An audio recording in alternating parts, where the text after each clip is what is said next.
Baptist Church here. Also the president and founder of the Interfaith Council of Alameda County. It consists of about 400 different organizations and congregations throughout Alameda County. Also the founding organizer of the Bedrock Corporation, which is called Building Equity, Discipline, and Respect for Our Community. I want to welcome you all to the church facility here. This is a community hub that we participate with anything that supports community.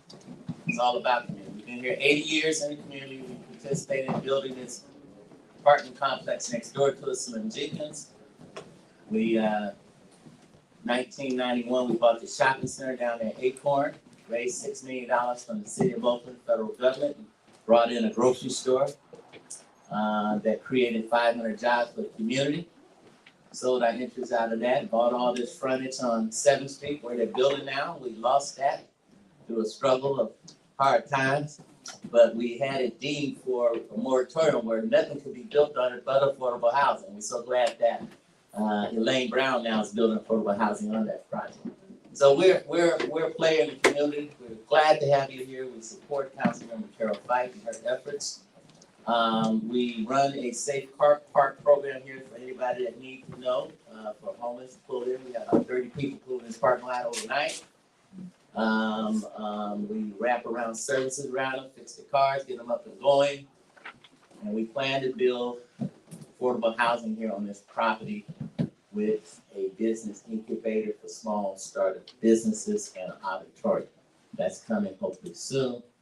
And we're looking at ways to turn existing buildings into transitional workforce housing development.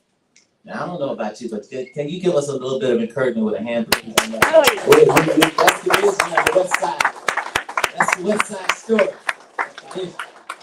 We need all of you to help us with that, but we're here today as a request of Councilmember Carol Fife and to all of the public officials and to former Mayor Jean Quan, and to all of the police, the fire chief Covington, and to our Department of Transportation, and to all the department heads here, Department of Technology. We got a group here that I want you to put your hands together for. They're working for us, y'all.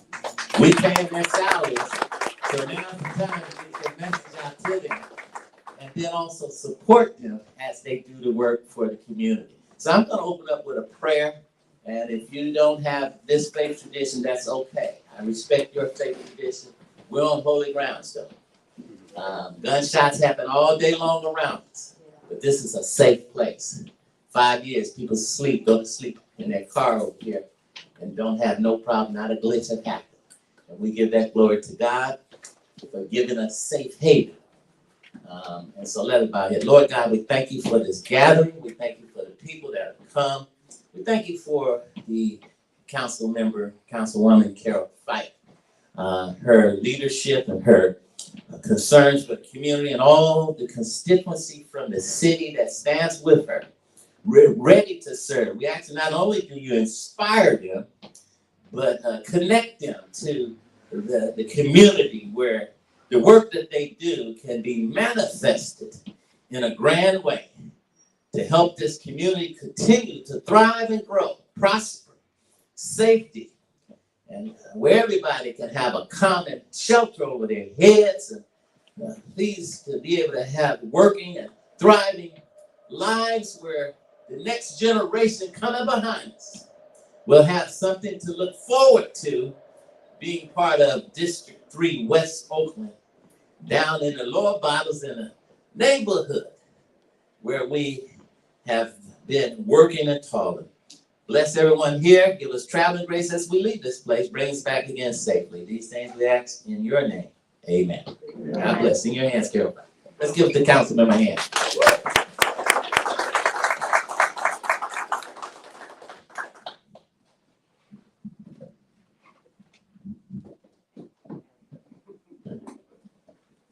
Good morning, everybody. Thank you for coming out. This is one of our first major town halls of the year for District 3. And I'm happy to see that you all got up in the morning to come and have this conversation. I do these so that I can hear from you. So you're not going to hear a lot of talking from me. I'll be answering any questions that I can possibly answer. But I wanted to just offer a little bit of hope in this period that we're experiencing right now. Can you all hear me okay? Yeah. Okay. I don't think it is beyond anyone to understand that we are living in one of the most challenging times that Oakland has ever seen. And it's not just Oakland, it's the entire country. And it seems like people everywhere are just trying to find a reason to be. And in these times, we are finding ourselves more polarized than ever, scared because of the economy, because of all of the things that we're seeing around gun violence, and just an overall lack of security. But the things that bring us together and will get us through that are resilience and our ability to be able to talk to each other, to communicate, so we can find the solutions to what we're looking for. It is my personal belief as a human being that a lot of the conditions that we see are because the conversations, the care and the concern about every single living person, living being has not been an interest of people with power. So my goal with my platform is to listen from the bottom up, to look at the root causes of why issues are issues in the first place, and to create immediate and long-term solutions to address the harms that we experience. One of my priority goals this year is to address housing and homelessness, because I believe that a lot of the safety issues that we experience are because people are living without shelter in some of the most inhumane conditions in the world. That should not happen in the wealthiest state in the union and the fifth largest economy in the world. We can do better, we will do better, but the only way that I can do that is with the support of the people. I ran because the people drafted me to run, not because I wanted to. I was doing pretty well at my position when I was a director of a local organization that dealt with housing. I got a lot of people housed. I saved a lot of people from losing their housing and from ending up on the streets. I want to do that in a broad-based way, but I also want to address some of the other concerns that Oakland is dealing with. And some of the things I'm going to be focusing on, once again, are housing and homelessness, the blight that we're experiencing. We have a pothole blitz coming up to deal with the major, no, they're not even potholes anymore. These are literally craters and swimming pools on the streets of Oakland. We're going to talk a little bit about that today. We got the Department of Transportation. We're going to talk about the safety issues around the fires that we're experiencing and how the fire department is our partner and also needs support in one of these challenging times, because our budgets for every department are going to be cut because of the deficit we're experiencing. We're also going to hear from our macro team. We have macro right. I see we got some macro fans in the house. And then we're also going to hear from Public Works. So once again, this is not about us, it's about you and getting some of your questions and concerns addressed. I probably won't have answers to everything, but once again, that's what the communication is about. So I appreciate you all for being here today, and I'm going to pass the microphone down so everyone can introduce. That's macro right there. So everyone can introduce themselves to you, and then we'll go ahead and get into the conversation. Thank you.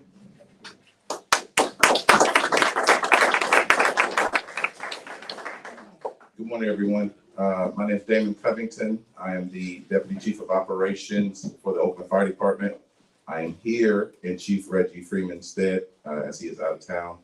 And I'm thankful for the opportunity to speak to the community, as always. Hello, everyone. My name is Elliot Jones. I'm the Program Director of the Macro Program, and I work in the Oakland Fire Department. Looking forward to update you on our progress as we approach our one-year anniversary, and also give a shout out to our 3 macro responders here, Tony, Raider, Rob, and Destiny. You guys can share with us.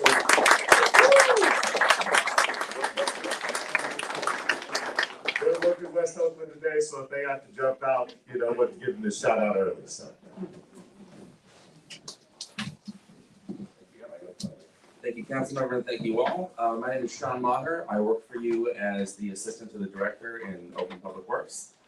Together with our partner department, OakDOT, we are responsible for the infrastructure here in the city of Oakland. Probably the number one topic that we get calls about is the illegal dumping, but we also maintain your parks, We also, the list is very long, so I'm sure that we'll cover what your priorities are and identify where we can help. Good morning, my name is Michael Ford and I'm with the Department of Transportation at the City of Oakland, otherwise known as OakDOT. And I'm here on behalf of my director, Fred Kelly, and my immediate supervisor, Megan Weir. And I personally manage our parking and mobility division, which handles about 18 different programs, but I'm also happy to be here to represent and answer any of your questions concerning anything that OakDOT does. So thank you very much for giving me the opportunity to be here. So I would be remiss for not saying thank you to our host, Reverend Ken Chambers. Thank you. Thank you for everything you do. Safe car parking, the future projects that you have coming up to address housing. I see your family coming in. Thank you for your service to the community for all of these years. I appreciate you. And also our city staff who work really, really hard with not nearly enough resources to do what you need to do. But just also I wanted to say thank you. I see several community organizations and service providers. Former Mayor Jean Kwan is here. I just want to first take an opportunity to say, if you are here representing an organization, I see some folks, stand up, shout out your organization, and then we're gonna introduce the departments and get right into the town hall. So we can start with the first room, we'll just go back for everyone. Good morning, everybody. Chris Moore, representing Lincoln Families and our family resource center on 7th Street. And just what's open, grew up here too, so happy to be in community very much. Anybody else just stand up? I see a bunch of y'all. Good morning, I'm James Brown II. I live in San Pablo Gateway. I've been here for 4 years. I'm a low entrepreneur, a creator, and my company is Extension 4357. Good morning, my name is Jesse. I'm representing Self Help Federal Credit Union. Just here to show our support. I'm Nicole. I'm a District 3 resident. It's nice to meet you all. And I'm a volunteer organizer with Care for Community. If you see people in these shirts, that's what we're doing. Mark Walker, Social Supply Chairs. We assist low-income, at-risk, and unhoused veterans. I'm a resident here of District 3.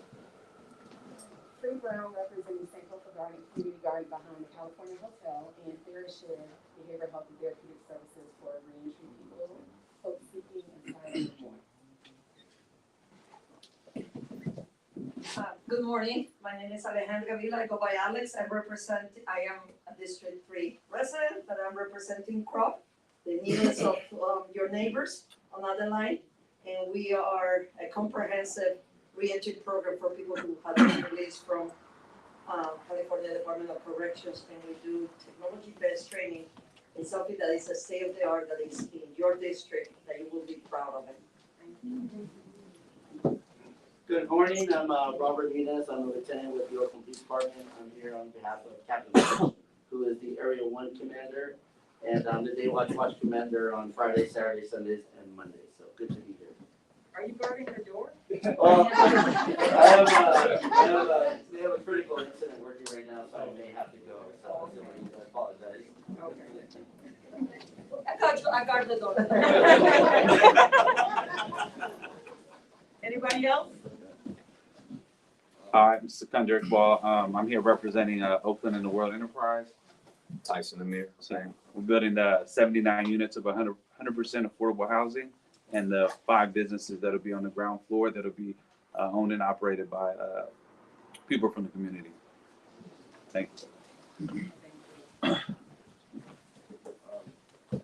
Time Jr., representing Bedrock, building equity, discipline, and respect for our community. We're looking forward to actually building affordable housing on this property, along with an auditorium and a business incubator. So thank you for your support, for showing up, and we look forward to hearing from everyone. Thank you. I think we can take over the world with the people that are in this room. Thank you. We got this. We got this. Okay, so first we can just start at my left here, and if we could, we're gonna hear from each department, just about some of the focuses that you have on District 3 industry right now, some of your priorities, some of the challenges, and how you could use community support or, just to support what you all are working on. And then we'll hear from community. We'll take questions and answers for each department as we go along. Oakland Fire Department. Thank you, Councilor Fife. Again, my name is Damon Covington with the Oakland Fire Department. I was just trying to think of specific challenges we have in District 3 because we have challenges citywide. It's hard to really break it down into districts because there's a system-wide problems that we have with homelessness, with life, with, all of the day-to-day health issues that our citizens are challenged with and don't have answers for. So you'll hear from Mr. Elliott with Macro, one of our newer programs that the city has put in place and stood up to try to help on a daily basis. And hopefully what will come from our conversation today is a little bit about Macro and what they do and don't do, and what they are here for, because I think there's a lot of miscommunication about that. But from a fire department standpoint, we consider ourselves all risk mitigation, which means if you call 911 for anything, we're gonna have an answer for you. Now, we're not gonna, we can't always move mountains, but we are gonna make the situation better when we get there. We are tasked with an enormous amount of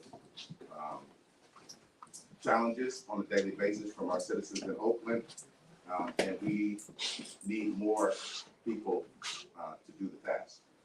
Right now, we're facing a severe budget crisis throughout the city, and one of the answers that's coming from the mayor's office and the budget office is brownouts. And for those who don't know what brownouts are, brownouts means we're going to close firehouses throughout the city on a rolling basis to save money to close the budget gap. And while we are in a severe budget gap, and this is not something that is made up or we're putting an extra 5 on, we from the fire department know that it's going to create additional inadequacies throughout our city. Because as you all know, wildfires are one of the biggest concerns for the fire service around the world. And in 1990, we had one of the biggest wildfires in the history of the United States. So we are extremely involved in cutting down the foliage, making sure that we are protecting our city from another fire that can decimate our city. So in that regard, as we get into the summer months, we're not going to be able to close firehouses in the hills in the highest fire severity areas. So we're going to have to close firehouses in other areas, which is going to create an inadequacy. So Chief Freeman and myself and the rest of our staff are really working hard to find other alternatives to brownouts, other ways that we can save money instead of closing firehouses, even for one day, even for a half a day. It's too long because the threat is real, and we don't just fight fires. Every time you call 911, the fire department shows up, the ambulance to follow. So every time we close a firehouse, the next closest firehouse has to come. That takes longer. And what if they're on another call? Well, then the next firehouse from that has to come. And that's all at critical time when people are calling for emergency services. So we're tasked with a lot, but we are a very resilient group. We're innovative. Anybody who's ever dealt with the fire department, most people will have a positive view of our services we offer because we love our city. We work really hard, the men and women of the fire department, every day to tackle the challenges that we know our people are in need of. And that's our number one goal, customer service and the delivery of customer service in a way that makes people feel good about their city. So, Thank you. Yeah. What's your average response time for fires? For fires? Yeah, what is your? I would say 4 to 7 minutes. The national the county standard is 7 minutes. So whether it's a fire or a medical emergency, 85% of our calls are medical emergencies of some sort, and it's 7 minutes or less is our standard. Do we have any, I have Lycan. Do you have to bring a fire truck with an ambulance? Because it seems to me that the fire truck is sort of there and would save money in the budget if fire trucks didn't come and just ambulance. It's a great question. The reason we do it that way is our ambulance service is a private company called Falk Ambulance. They only have we're having tremendous problems with response times with Falk, up to 30, 35, 45 minutes sometimes on a critical call because they serve the county. So there's only so many ambulances to, sometimes we have an ambulance coming from, Dublin for our critical call that could be a heart attack or stroke or something where we need transport immediately. We have 20, we normally have 25, right now we have 24 stations in the city of Oakland. We can do the same thing an ambulance can do, but we can get there in less than 7 minutes. So we're gonna come, we're gonna give you ALS services, advanced life support, we're gonna give you whatever services you need to keep you alive or to bring you back if you are not alive, but we don't transport you. We'll see how that goes. Things are in the works where we'll hopefully be able to transport you in the future. But right now, we're going to stabilize you until the ambulance can get there and transport you to the hospital, whatever hospital you need. So it's a lot faster for us to get there because we're strategically located throughout the city where an ambulance might be coming from anywhere in town. How come the fire department doesn't have its own ambulance? We're working on that now. It's actually a legislative process. Right now, we can't have an ambulance service right now, but we're working. Fire departments throughout the county are working. We just had a meeting on Friday about every fire department in the county having ambulances that can respond. Now, I don't know if that'll be like a standalone program where we're the full-time transport for the whole county, or if we'll work in conjunction with another private company, but we need more ambulances to get on the streets so that we can have these response times be within our 7 to 12 minutes that we have contractually agreed to. Are you all hearing the questions in the back? Why don't we have our own ambulance? Okay. Thank you. I saw another hand. I just wanted to ask, we called, I believe it was 9/11 the other day, and the fire engine showed up.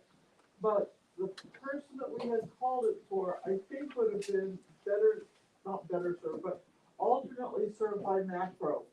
If we had said to the 9/11 person, we think this is a macro call, would that have made a difference?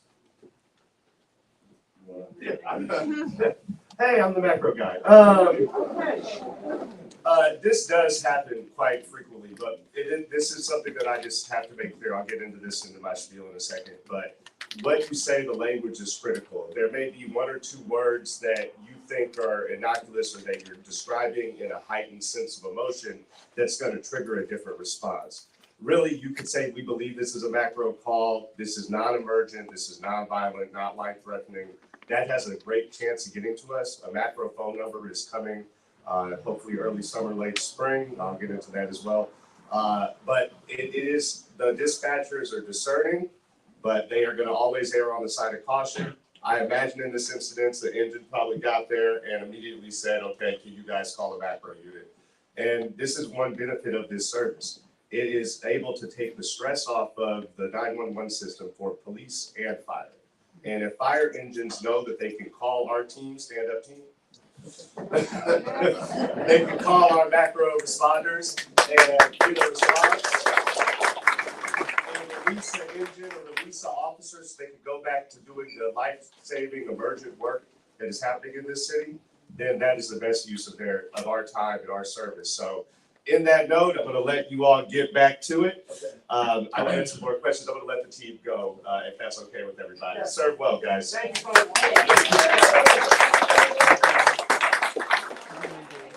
Oh, guys, don't go anywhere. We're going to get a compliment. Damn.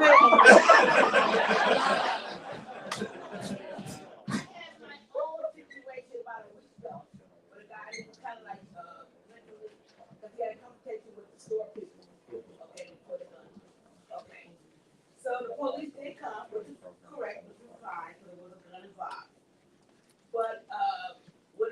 he kind of like settled it, you know, nearby the cops, 5 police officers just mulling around, not doing anything really. I don't know if they're making a joke out of it, because the man had a mental illness, you can tell that. I went over there, my son was staying, talked to the cops, and they asked, he said, why you guys didn't call, you guys, Macro? They said, well, they don't even exist anymore. Oh. So no, I swear, look here, you know my reputation, I don't lie. I'm in church. I want to be stricken down. But I asked that because I'm a community activist. So I know about you guys, how you guys got it formed as a section from the beginning, as a baby. So I asked for you young people, well, you people. And, they say y'all don't exist. And then the funds wasn't there. It went flip-flop and all of that. And I went out of town, so I haven't seen it, you guys. Actually, I heard it, I haven't been to the city council meeting, so I really didn't know. I've been out of whatever. But anyway, that's what they said about you guys. So I'm looking at you guys, cops, and I'm saying it, and I went back here to make sure I didn't see no cops here before I said that. That's one right over there. That's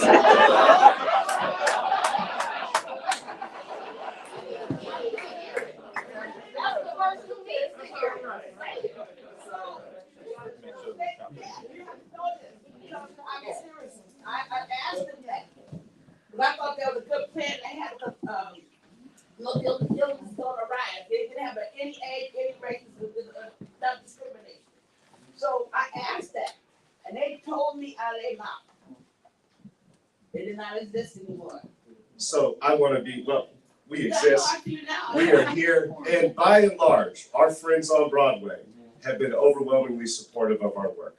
If we ever need them, they do call and relieve us. It doesn't happen often, and they do regularly call us to support actions throughout the city that they know that we are better equipped for. Now, in every profession, in every department, in every place, when you get down to the individual member, anything can be said.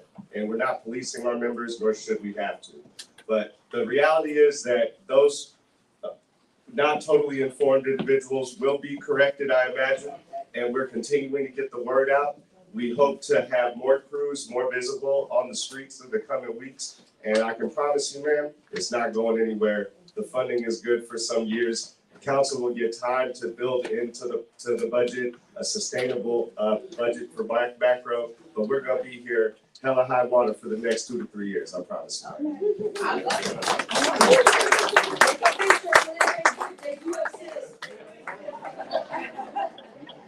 I'd like to just add one thing to the question that was asked. Don't feel like you have to try and figure out who's on duty, who's not. Call 911. We're on duty 24 hours a day.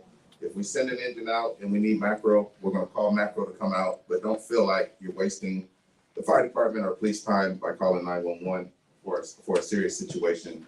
We'll figure it out when we get there. I just want to say thank you, since y'all are gonna leave, y'all helped me with Mr. Bryan, who lives over on 31st, we laid him to rest a couple of weeks ago. Y'all, but you helped us do it with dignity, and I'm appreciative, so thank you. But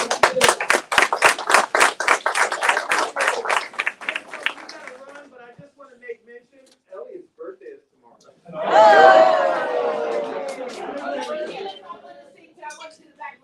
So it's also the Macro anniversary tomorrow on April 9th. So we've been serving West Oakland and East Oakland for 1 year.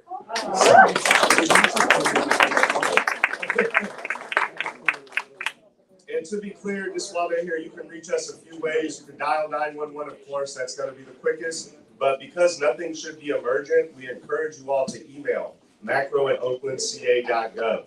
This is a direct link to our shift supervisors, our teams, and it allows us to also keep a record of these requests. A phone number is coming. I can't even tell you the number because it's not here yet. And it was delayed because of a hack.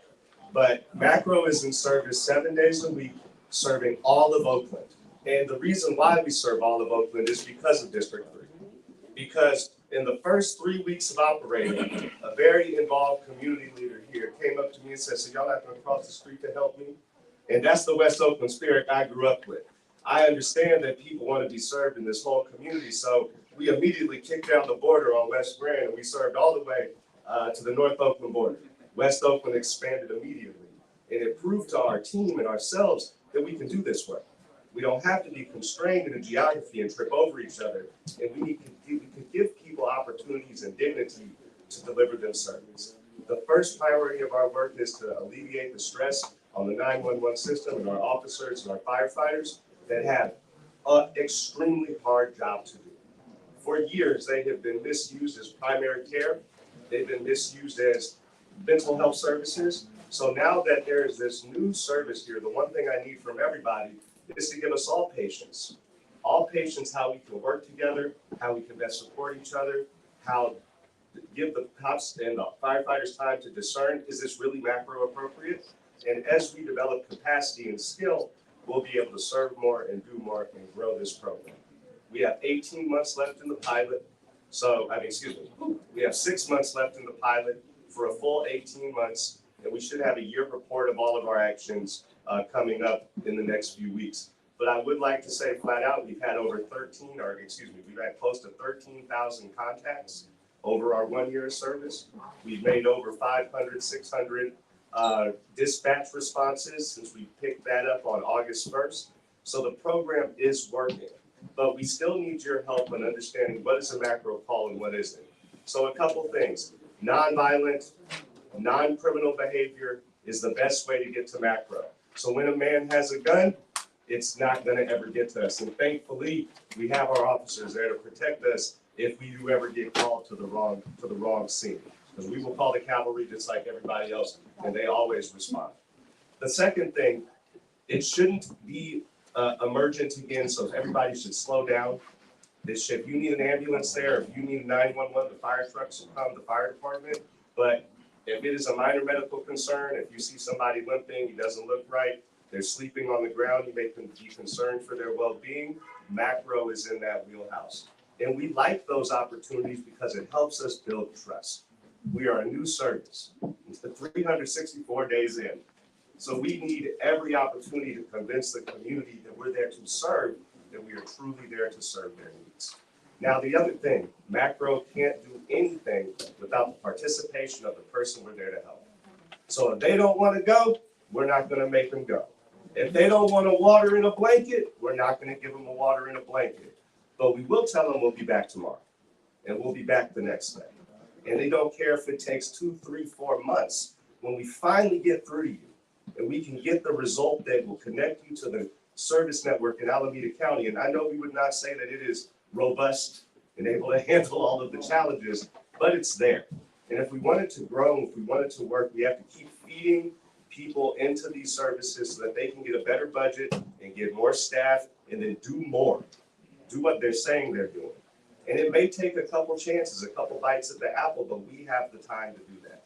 We love being able to get a call from the fire department or officer saying, we know this guy, we've dealt with him every day for years.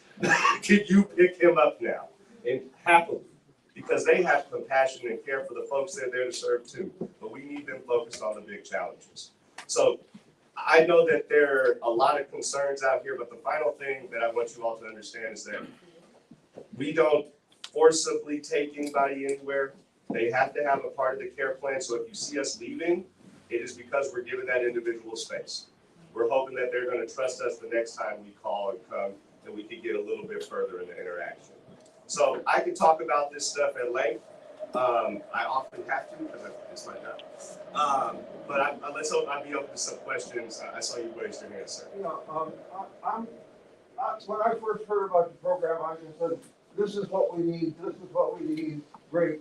But it's like, there's this chunk of it. But at the other end, it said, we'll direct them to services. Well, if they go to Dan George, then somebody else is gonna have to give them a bed and be put out on the street at Dan George because they're full. And the people who are put out of Dan George come to my front door, barefoot, hungry, but they still have the hospital tag. So I'm thinking one of the things that the city needs to talk about is let's have a lobby for people who come out of Dan George in particular, and and make sure they're ready to find lunch. So I'm in agreement with you. One thing about macro, we do not we rarely or do not ever transport to John George. If an individual is in crisis, we connect them with the Alameda County CAT team, the Crisis Assessment and Transport Team, who, similar to what Chief was saying, they're hitting with the same staffing challenges involved. But we've been able to alleviate some of the low acuity calls that would normally go to them and take that off, because not everybody's having a mental health crisis. Some are desperate, they're hungry, they're thirsty, they're cold, and you could give them a little bit of materials or tools in that burst that keeps them from going over the edge or reaching that crisis point. So when we talk about the services to connect with, I think about if we see an elderly individual who's unhoused, we could offer them the St. Mary's Center here in West Oakland for not only food, but the housing program. Or we can take them to BACS so that they can get a social work. Those are the type of services that we connect to. I'm not talking about your program. I'm talking about before people need your program. To spot people who are on their way there, and if they got some support, it's like with homelessness, the first thing is not having you homeless in the first place. Yeah. Keep them in their home in the first place. All right, You know, and so spot people who are in danger of being homeless before you start working with the homeless. So I think what the work you're doing is great, but we don't have, well, for instance, I'm bipolar. If I didn't take my medication every day, and if I didn't have the support of my family that we want to take the medication and be well, I could be out on the street. And there are a lot of people out on the street simply because they don't like how the medication works. And their family, there's no law that says they have to take it, and you can't make them take it, right? But we need that step of working with families who know where their loved one is, and they know that they're not taking their medication, and they know that they're sleeping naked under the bridge, and there needs to be an intervention, but not by you. And I'm totally in agreement, sir. The one thing Macro has truly proven is that we can build and grow new programs and things in this city that serve the people. So if this is just the first domino, the rest will come. I'm talking to the council member. I'm talking about you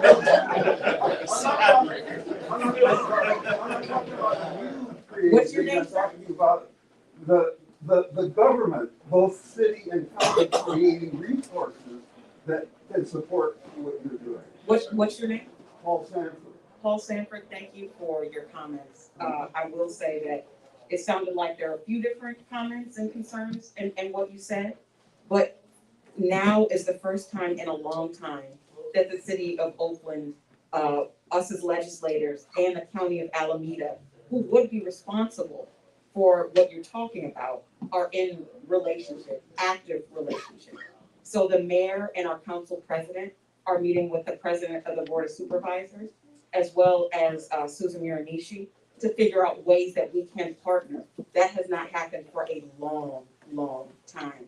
We're also in conversation with our district attorney, who for the first time in the DA's history has created a space just for community members, elected officials from all over Alameda County, to figure out how we do address issues of mental health concerns before they become criminal, and what to do if people do engage in antisocial behavior while they are having a mental health crisis, and what do we do with them so they don't end up in the criminal justice system. So there are a lot of things happening now that have not happened before. And I want to get your number and your email address so we can continue to have this conversation, because you have lived experience. So I want to hear what these suggestions are that can fit into what's already happening or what should happen. So I just want to thank you for your. I should put it more clearly. We need the community-based mental health care that Ronald Reagan promised. Oh, when he you scared me for a closed, second. when he closed the state hospital, he put everybody out on the street and said, we're gonna have community-based care for them. And it never appeared. And so that's what we need. And nobody, I mean, some people weren't even alive to think that happened. I mean, it's nobody, I'm not pointing a finger at anybody and saying, oh, bad you didn't do it. I'm saying, okay, like you said, we're on a roll. People are putting this on the agenda. So let's go all the way and have people in the place they can check in. They can get their meds every day. They can get their blood pressure taken. They can Traverses, they can get lunch, you know, and, I mean, what do we do with our seniors? We And have- I just wanna say, also, do not sleep on the resource that the West Oakland Health Center is Yeah. to this community. They've been here for over 5 decades, and they provide those services that you're talking about. So if you all do not know about the West Oakland Health Center, I encourage folks to take a tour, to go sign up. They have a full dentist office there, they have a pharmacy, they have, physicians, they have mental health services, they have WIC, they have, childcare. So that community center that you're talking about, we have. And they need more patients, they need more people to patronize the center because of displacement. A lot of people have been moved out of West Oakland. And so, some still commute from Antioch or the places that they've moved to, but they've lost thousands and thousands of individuals that used to attend. So if you do not know about the West Oakland Health Center, please check it out. They would love to have you, and it's an amazing, amazing resource for this district. I saw a hand. It's and a regular partner of Macro. I have a hand, and then we're gonna go to our next speaker. Thank you, Madam President. Thank you for what you do. And this is just an observation, so I just got displaced by my place in East Oakland. And I really wanted to be in the center of West Oakland. I didn't. I couldn't find a place, so I am in the border, but I am still here. But what I wanted to say is in where I was, there was a group of people living in cars. And I was getting annoyed like everybody about, you know, the trash, the drug paraphernalia. And one day I said, okay, I cannot expect the city that is broken to do something. What these are my neighbors, what I can do. And I just decided to target the one that was literally sleeping in my block. And again, I'm living in an apartment building. This is not my property, right? But this is my neighbor. I asked him about his name, and I created a relationship with him. And I say, as long as you're here, right? Let's be neighbors, right? Literally, let's be neighbors. And we engage into our relationship, you know, and I can tell, and he was very honest about his drug use and his girlfriend's issues and all the stuff. And I said, I will give you water. If you need to use my shower, you can come in and use my shower. I will give you a blanket if you need to. In return, I need you to keep this block clean. I need you to protect these cars, ready to be broken. And I need to be sure that then I point of view at the reason to it. And for the year that he lived there, that the city, that happened. That block became clean. So the breakdowns would come down. He never asked me to get a shower, right? Because I think the pride of him was that, right? I introduced him to the different community and churches that it is. But that got to me that would say, what if? What if? Right? Instead to say, they are nuisance, they are my neighbor, and how we can engage into a mutual relationship. Now, I don't know everybody have the mental health to engage with that. And I used to be a minister, I'm no longer. No offense intended, it's Holy Weekend, so I'm gonna be very nice about it. When you do a rock and you hit a church locally, the parking lots, and I say, where are the teeny houses in which these people can sleep for the night at least? This is God's work. And so I'm just giving that, no solution, but I mean, I wish I had the stamina, but to say, he worked for me and my community, and that guy. And he became Jeremy, and we became friends, and I was safe. So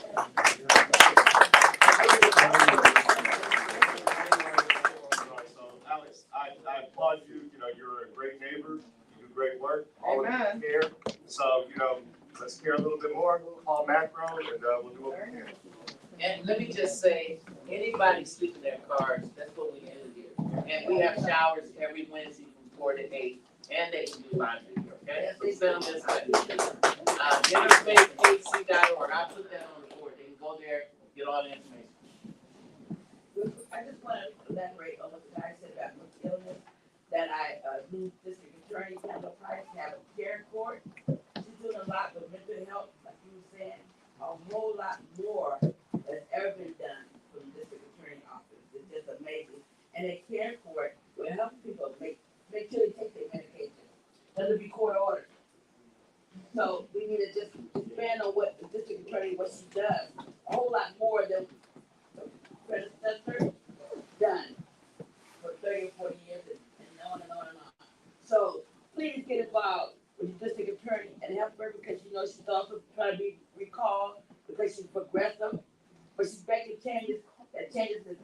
done before. Thank you. Oh, there's one more hand in the back. Can I just ask if people wanna make a comment to go to the podium, if you're able to get over there, or just speak loudly so the people on the live stream can hear the questions that they ask? We can also repeat people's questions from the microphone. Good morning. My name is Marilyn Reynolds, and I'm a resident of West Oakland for over 40 years. I have a question in regards to the situation with the homeless. Is there in macro or any part of the city a person or persons that go around and talk to the people and try to find out who they are, where they came from, try to get a number so that their relatives could possibly be contacted? Maybe they're, just a small way away from getting reunited with a loved one. I had occasion, there was a homeless couple, husband and wife. They actually got married on my lawn years ago. They were living in their car for 8 years. The wife went into assisted care. Unbeknownst to me, she put me down as her sister, and when she passed away, I had 4 hours to try and find a funeral home, to take her life from the nursing facility. 6 months later, her husband passed away, right out in front of their little car their van that they had been living in. Because no one, I guess, in the city is doing this kind of work, identifying who they are, who their loved ones are, I was engaged again. Another homeless person who knew that I knew them because I had been taking them all around trying to find housing for them, came to my door and he said, "Miss Marilyn, Freddie's dead." And I said, "Where is he?" He said, "He's laying on the ground outside the van." So as I left the house instantly, went over there, the police was asking people standing around, "Who is he? What's his name?" Everybody said, "Oh, we just know him as baseball," because that was a nickname when he used to play baseball. So I approached the officer and I said, "His name is Freddie Hudson." And he said, "Are you related to him?" I said, "No, but I know his family." So I'm just trying to stress the importance. See, he would have just been a person taken away, unknown, had somebody not known that I knew him. This is a very needed thing. I can't do it. I'm almost 70, but I have been trying to place people. There's a new tiny home community on Wood Street. I got 3 people in there so far, but I'm just one old person. I would like to ask other people in West Oakland to please help me out. If you see somebody homeless, the Wood Street tiny homes are looking for people to put in there. I think they're gonna have about 300 homes, so please, thank you.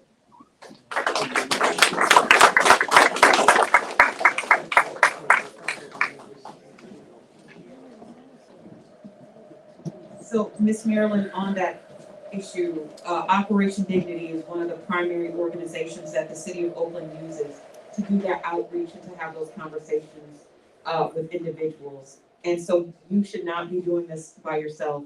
And I commend you not only for this, but just for everything that you've done over the years in your activism. And I appreciate you and thank you for being here. But we do have outreach services that we work with, and our city administrator's office does that too, through their homelessness department, and that primarily comes through individuals like Amari, Amari, Anthony, and I want to say Lori are some of the outreach workers that work in homelessness. They're out there every day. We also try to make some of those connections to past social workers so that they can reach out to their family. And there's groups here I know that do try to work, like I think Swartz and Plowshares have tried to make connections to family as well. But Boss, there's a bunch that we try to make those connections and so that people can have some dignity and don't just have to be anonymous out on the street. But it does require trust and time and effort. So shout out to all of the service providers that are trying to make those connections and deliver service to those most in need.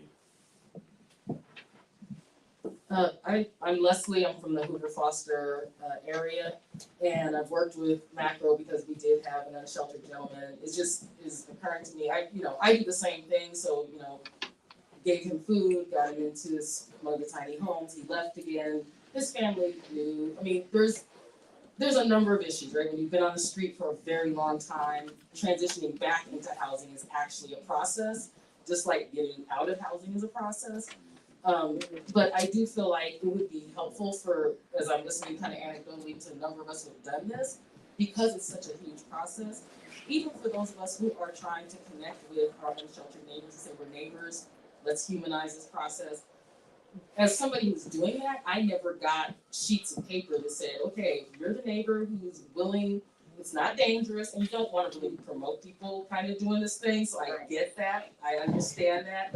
But at the same time, it's, even if there could be like a huge caveat, like, we don't recommend this, however, if you do have a relationship, and you are, here's some sheets, here's some, because I did feel like I was doing the phone call runaway. And that's ridiculous. And my other neighbors are looking at me doing the phone call run around and going over there, and sometimes they help, and sometimes they're like, I don't know if this is a good idea. So, but we had somebody who you could work with. We have plenty of people who can't, but we did. And so even just to empower those of us responsibly, or not empower, but help us feel like we have partnership that's efficient, and that we have a sheet that says, okay, if you are gonna do this here, this is where they can go, they can get, because I was on the phone going, okay, wait, how does he get his card back? How does he get, and that's a waste of time. So that's just one recommendation that I would have. But I would have felt more like I had partners in the city if at least I didn't have to kind of hear anecdotally about, oh, there's this over here and that over there. So it's a suggestion. Let's talk after this. So, Thank you very much. So I think we'll move on to public works now, unless folks had any other questions on macro. My name is Sean Maher again, work for you in the Public Works Department. Thank you again for having us. So we provide in the Public Works Department a really wide range of services. I'm guessing that the biggest priority of those services for this room is going to be those that are related to illegal dumping and public cleanliness. I'll just run real quick through some of the others so that you know if there's other topics that you want to ask about, that you can. Public Works maintains effectively all public city spaces. So public facilities, public parks, libraries, rec centers, we maintain the physical component of those resources. Our partners often do the programming or do the sort of scheduling of those spaces. But if you have a public restroom that's broken, or you have a park bench that's busted up, that's your public works department that's supposed to fix that. We maintain the city's fleet, so every city vehicle that goes to or from a location, the emergency responders that have been talking with us today. We make sure that their vehicles, which do get some really, really powerful wear and tear, are still functional.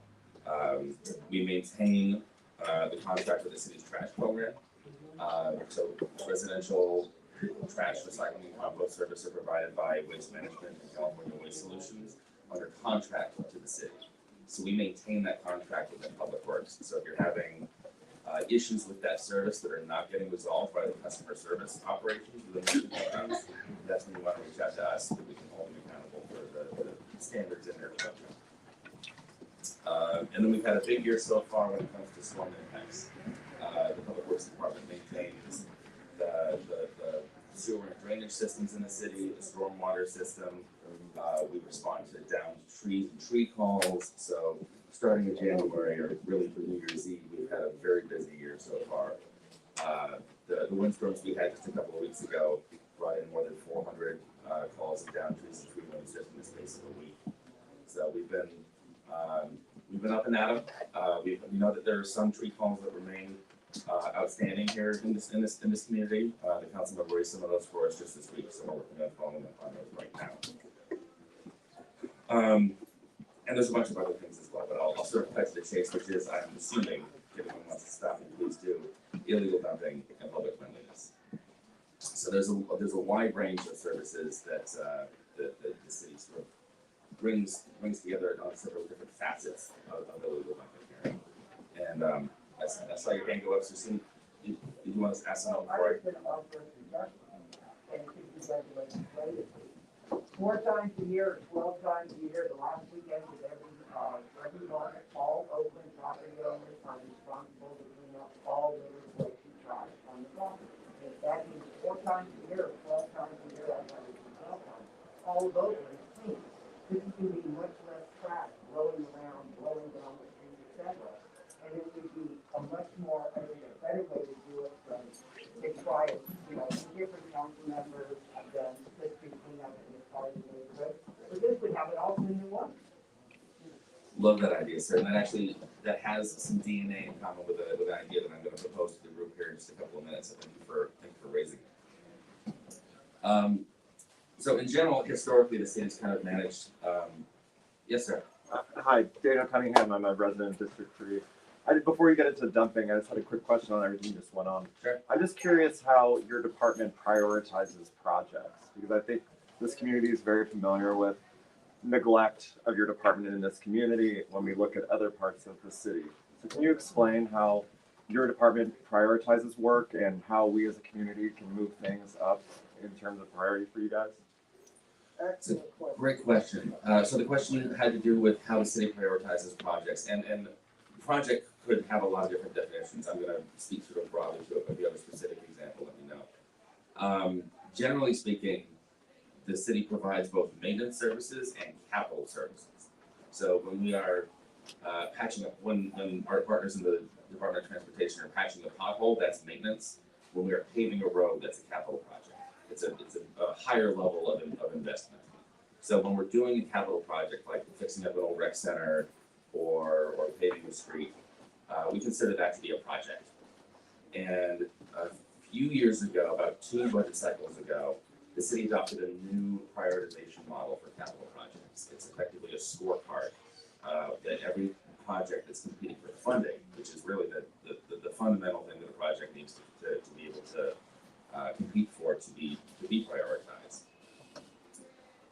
There's a scorecard now of 100 points that looks at several different factors, and basically projects rank based on those scores, and then the highest scoring projects competing for the same funding are recommended for that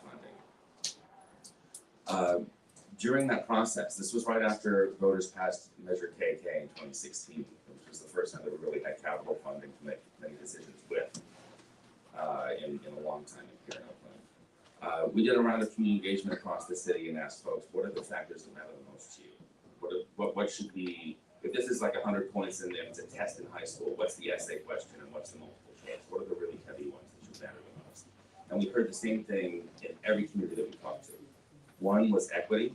We want to see it made right, that historically some neighborhoods and some communities have been underinvested in, and very much to your point, sir.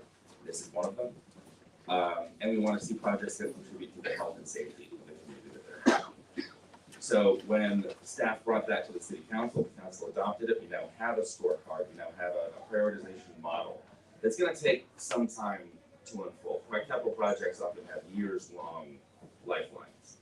But we have a systemic implementation now of a prioritization model that focuses on investing in communities that have historically been underinvested in and projects that contribute to health and safety. We can get way more into that. I'll follow up with you offline. But broadly speaking, that's one way that we're prioritizing projects these days. I think anytime that we can base our prioritization models on data, it really helps to ensure that we're frankly accountable for delivering projects in a prioritization approach that makes sense to the community, makes sense to our leadership. So I do want to make sure that we've got time for illegal dumping. So if it's all right with folks, I'll dive in. So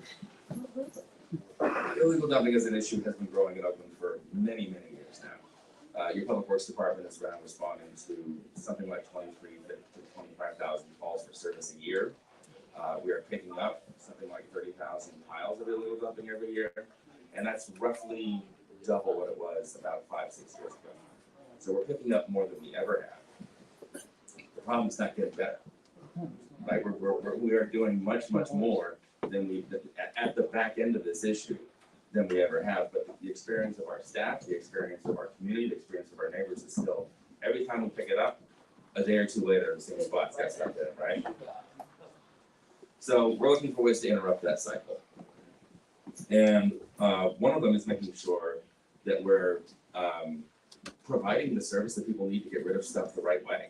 You know, we are in, as we've talked about in some other contexts today, an affordability crisis here, as in many other places, but it's affecting our community. So we know that in some cases, people have waste that they need to get rid of. They need to get rid of it the cheapest way that they can. We do see, as rates go up, as scratch rates go up, more stuff ends up on the streets because it's cheaper to throw it on the street, or it's cheaper to set it on the sidewalk and call 311 than it is to get in the car and take it to the dump and pay that fee. So we've been working on ways that we can make that service more affordable. There are several that I can remind the group of here today. Generally speaking, the biggest issue from a resident standpoint is bulky items, stuff that won't fit your car. What do you do with that? So, and that's a lot of what we find on the street. So a few years ago, the council adopted a contract that increased access to bulky services. You can call Waste Management and get them to come and pick up this stuff off of your curb at no charge. There remained for a long time a need for residents who are renters. I'm a renter. Is anyone else here renting? How much do you love calling your landlord and asking them to set up an appointment? Nope. It's so much fun, right? So we removed about a year ago now the requirement for residents who are renting to work through their property manager to get a bulky pickup. So if you are a renter and you have a mattress or a piece of furniture or anything that again that won't fit your car that you need to get rid of, you can now call Waste Management directly. You don't have to ask anybody. You can just call, say, I live at this address. I want to set up an appointment. Usually we get those appointments within 7 to 10 days. So that's relatively new. We're trying to raise awareness of it. It's very cool. Share this with your neighbors, please. They don't have to throw their mattresses on the sidewalk or dump it in an encampment. It can be picked up. Amen. Thank you, council member. Great idea. Great idea. Go for it.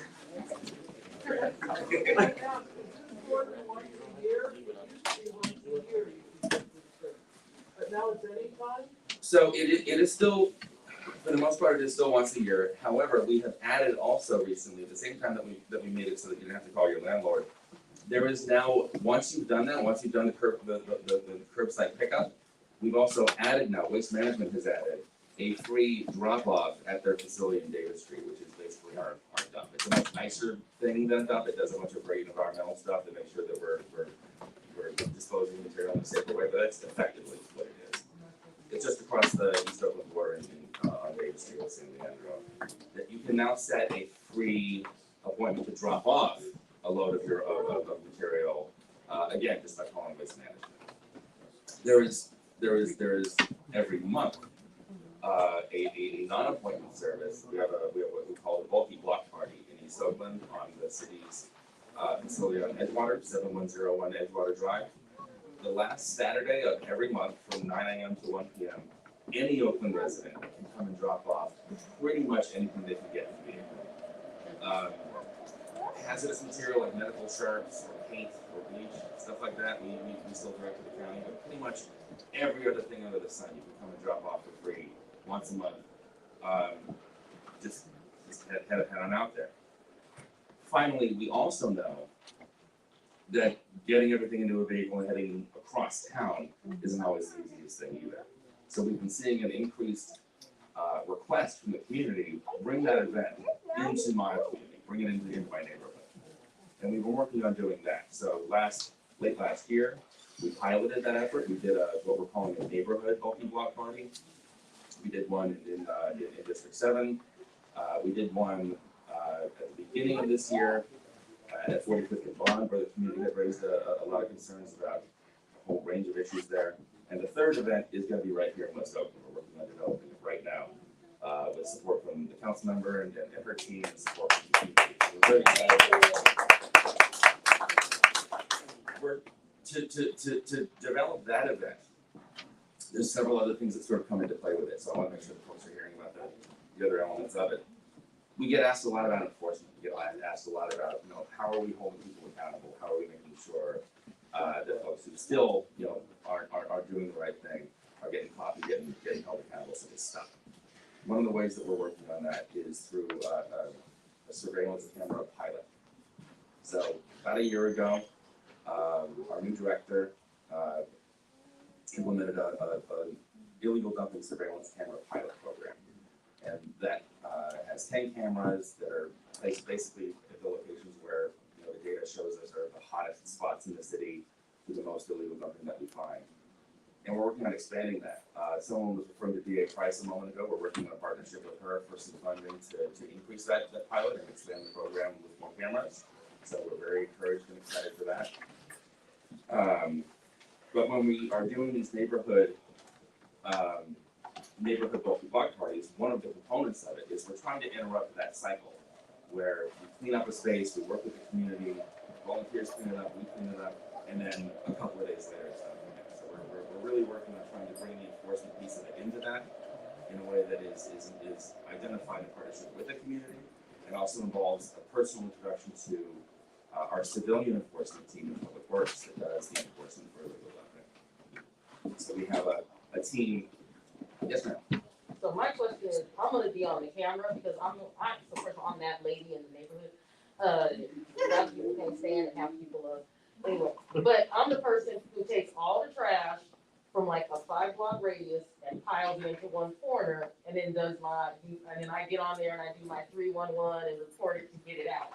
How are you gonna discern between those of us who are just active volunteers in our neighborhoods who are, doing cleanup versus, I'm driving up and just dumping stuff in the neighborhood? First of all, thank you so much for what you're doing. What community members do to own their own community space, to be a partner or a leader in volunteering, spending your time cleaning up your blocks. Thank you. That is exactly the kind of partnership that we need as your Public Works department. So we're grateful to you to say that first. Second, we can actually support what you're doing with our Adopt a Spot program. So one of the other things that I didn't mention at the time that the Public Works Department maintains is our volunteer support program. It's called Adopt a Spot. It has 3 big events each year. Martin Luther King Jr. Day of Service, Creek to Bay Day, coming right up on the 22nd, Earth Day. But we also have like a day-to-day, week-to-week volunteer support program that can provide you with safety equipment, cleanup equipment, bags, tools, gloves. I'm an Adopt a Spot person, so yeah, I've adopted 6 strains. Oh, so you're already. I'm already, yeah, I'm doing Let's get Mark. It's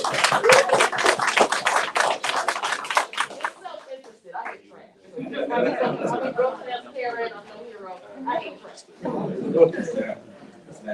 You are a hero, it's okay to say So I guess to answer your question, the folks that are doing the enforcement and the folks who are supervising the Adopt a Spot program are co-workers. So we will figure that out. Somehow you'll be like, oh no, she's not done this. She's right. We don't want to mess with her, we want to do it for her. Yeah, thank you. I see a hand, let's go left to right. Let's start with you, ma'am, and then the gentleman in the back. Gentleman with the beard, the gentleman right in front of me. And it's Margaret.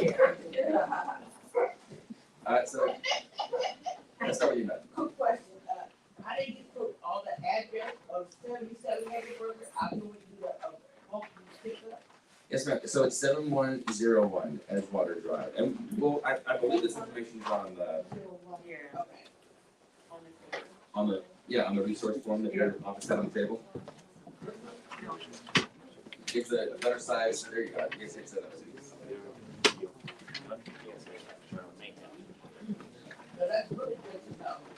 7101 Edgewater Drive. It's the city's municipal service center where a lot of our crews are based. Anybody found it yet? Because we playing puzzle up there. I don't think it's on this one.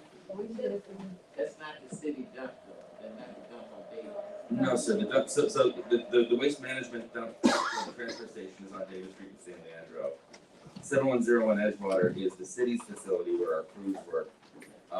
And that's also where the bulky block parties are. So when you've got on the last Saturday of each month, a big, carload of stuff, that's what you come dropping off. And you sit in the back. Yeah, how does the city and Caltrans work together? I'm waffled. Between Caltrans and the airport. You know, they're telling me they don't have to clean up under the freeway in Oakland. But I go out to Walnut Creek, you know, you can eat off underneath. So anyhow, so how does this, 30th Street, 34th, I mean, the propane tanks are going off, we had trash, we had prostitution in the campus. So how come Oakland and Caltrans don't work together? How did Oakland get washed out and not being able to, the Caltrans keep underneath? Great question. So the question To add to that, we live near a Caltrans off-ramp. Brush and 18. Right. And I know the potholes are legendary, but it seems to me that Caltrans and the city need to work together to get this horrible intersection figured out. We've asked for years and somehow it's not happening. I'm going to be frank with you and say that the city would like to have a better relationship with Caltrans. They are a cohesive organization, and the district director has been amazing. Her name is Dina Al-Sawanti, is the district director for our area for Caltrans. The people who work in the field under Dina are not as responsive. So I think we need to brainstorm how, as residents, with my office, can put more pressure on them being more responsive, because it's not acceptable at all. I've witnessed Caltrans workers moving trash from their right of way that they have responsibility for onto the city of Oakland's right of way. And so I have pictures, I have video, I have testimony from residents. So we need to think about how we can hold Caltrans responsible. I had a conversation with the governor's office yesterday or the day before yesterday, and included that as a request. So I don't have to take bus loads of people to Sacramento to have the conversation in person. But that's the next step, because how they maintain their areas in Oakland, they need to do a lot more. And they have a lot more money than the city of Oakland has in order to do that. So that is one of my goals as well, is to figure out how we can put the level of accountability and pressure on Caltrans that would have them act to do more about what's happening here. I'm not exactly sure why it is the way that it Give me is. the email and I'll write to them. You'll write to them? Yeah, I mean, give us, the citizens, how to go direct to Caltrans with our complaints. Let's go. Our problem is the other side of the street is the freeway, and our side of the street is the city.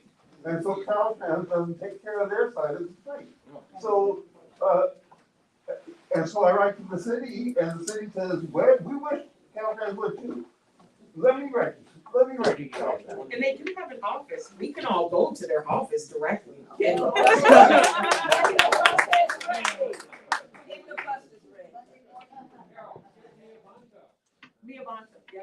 Right, we can use it. I'll text her now. As a representation of our assembly, to raise the issue. Did you have another thing on that, sir? I had a thing, her thing, I wrote on it, but do you know how much a mattress is worth if you recycle it? Because they are valuable recycled. There's a organization that recycles them. Unfortunately, they charge me to pick them up from me. Now, so,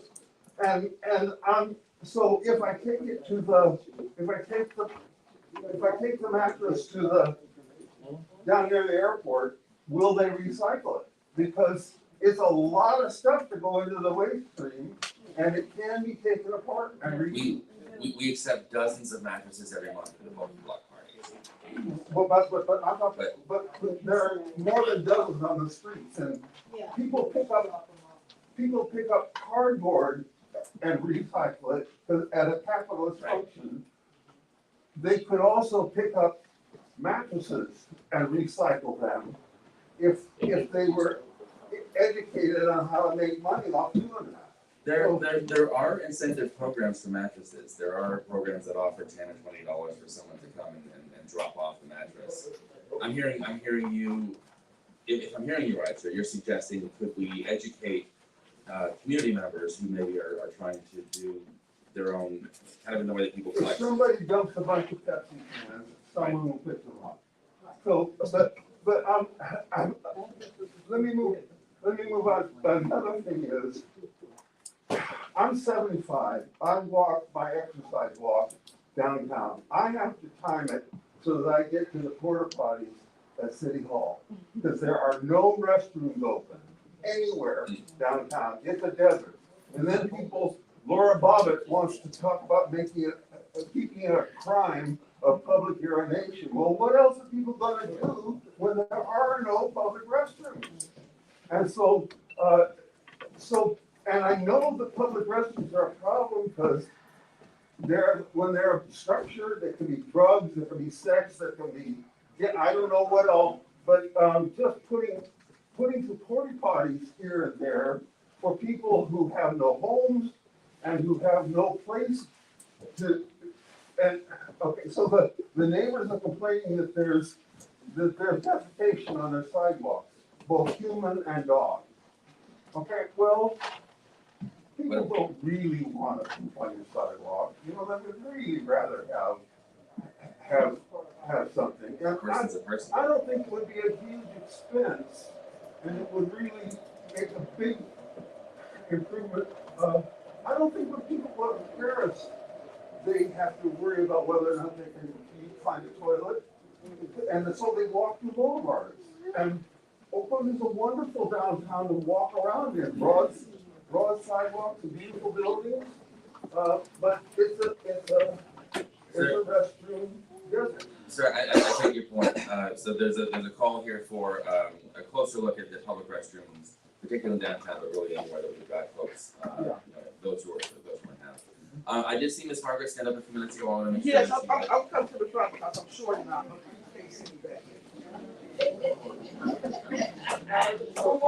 Give her the mic. All right, Margaret.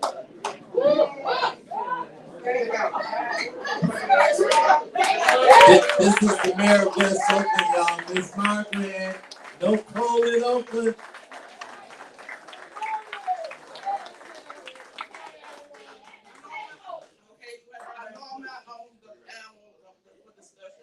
But since I've been here for the longest, I'm third generation of West Oakland. First of all, we need to file a Title VI civil rights complaint against Calvin. Thank you. Right? We should be filing civil rights complaints. If the staff, if the administration is telling the staff to do something, well, we file a civil rights complaint against the union, for not having its workers do due diligence in cleaning up our city. We also should be filing a complaint that our city attorney should be supporting us and doing this. Rob Bonta should be also supporting us and filing civil rights complaints. They get money from the federal government, and they should not be discriminating against how they go clean up West Oakland. Caltrans should not be doing that. All right, and then also they should have in their criteria on how this is a health issue within the state of California. So that's one. Those are points that they have. They are contributing to our lack of health when they don't do the cleanups as they should be doing. All right, and going up there too. And then on the other end, on the issue of picking up trash, why is that there's not a real comprehensive community engagement based on demographics of West Oakland to having the staff have more communication with the community on these issues of on adopting the spot. You should have a staff person based on how many blocks our area should be communicating with a group of citizens about the cleanup. Not that every time we look around, we got to call 311 and talk to somebody. But we also should have a contact person who we just have these conversations with on any of these issues, all the infrastructure issues within Oak West. So that's need to be breaking it down into silos so we can have a contact with somebody. We meet regularly in small groups of cohorts with that individual about that adopted the spot. Until y'all start really investing in community engagement, we're gonna continue to have this problem. Right now, all this money out here for called Justice Sporting money from the federal government saying all these projects should have community engagement. I'm not seeing the city staff as proactive coming out to address all these dollars out there. And that the community should be, the impacted community should be receiving these dollars to do these projects. I'm done. Thanks.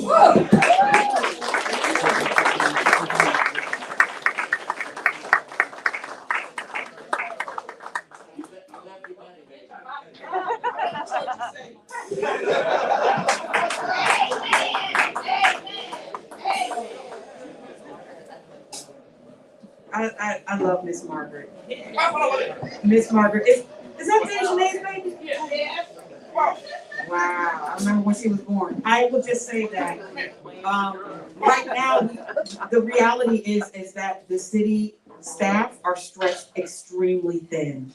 That's one of the reasons I'm so grateful for the organization Care for Community, because they have been door knocking and they continue to door knock and phone bank every single week, several times a week, to get out information about what the community can do and how the community can partner with my office on making sure that they have the information that is necessary to build this thriving and beautiful district.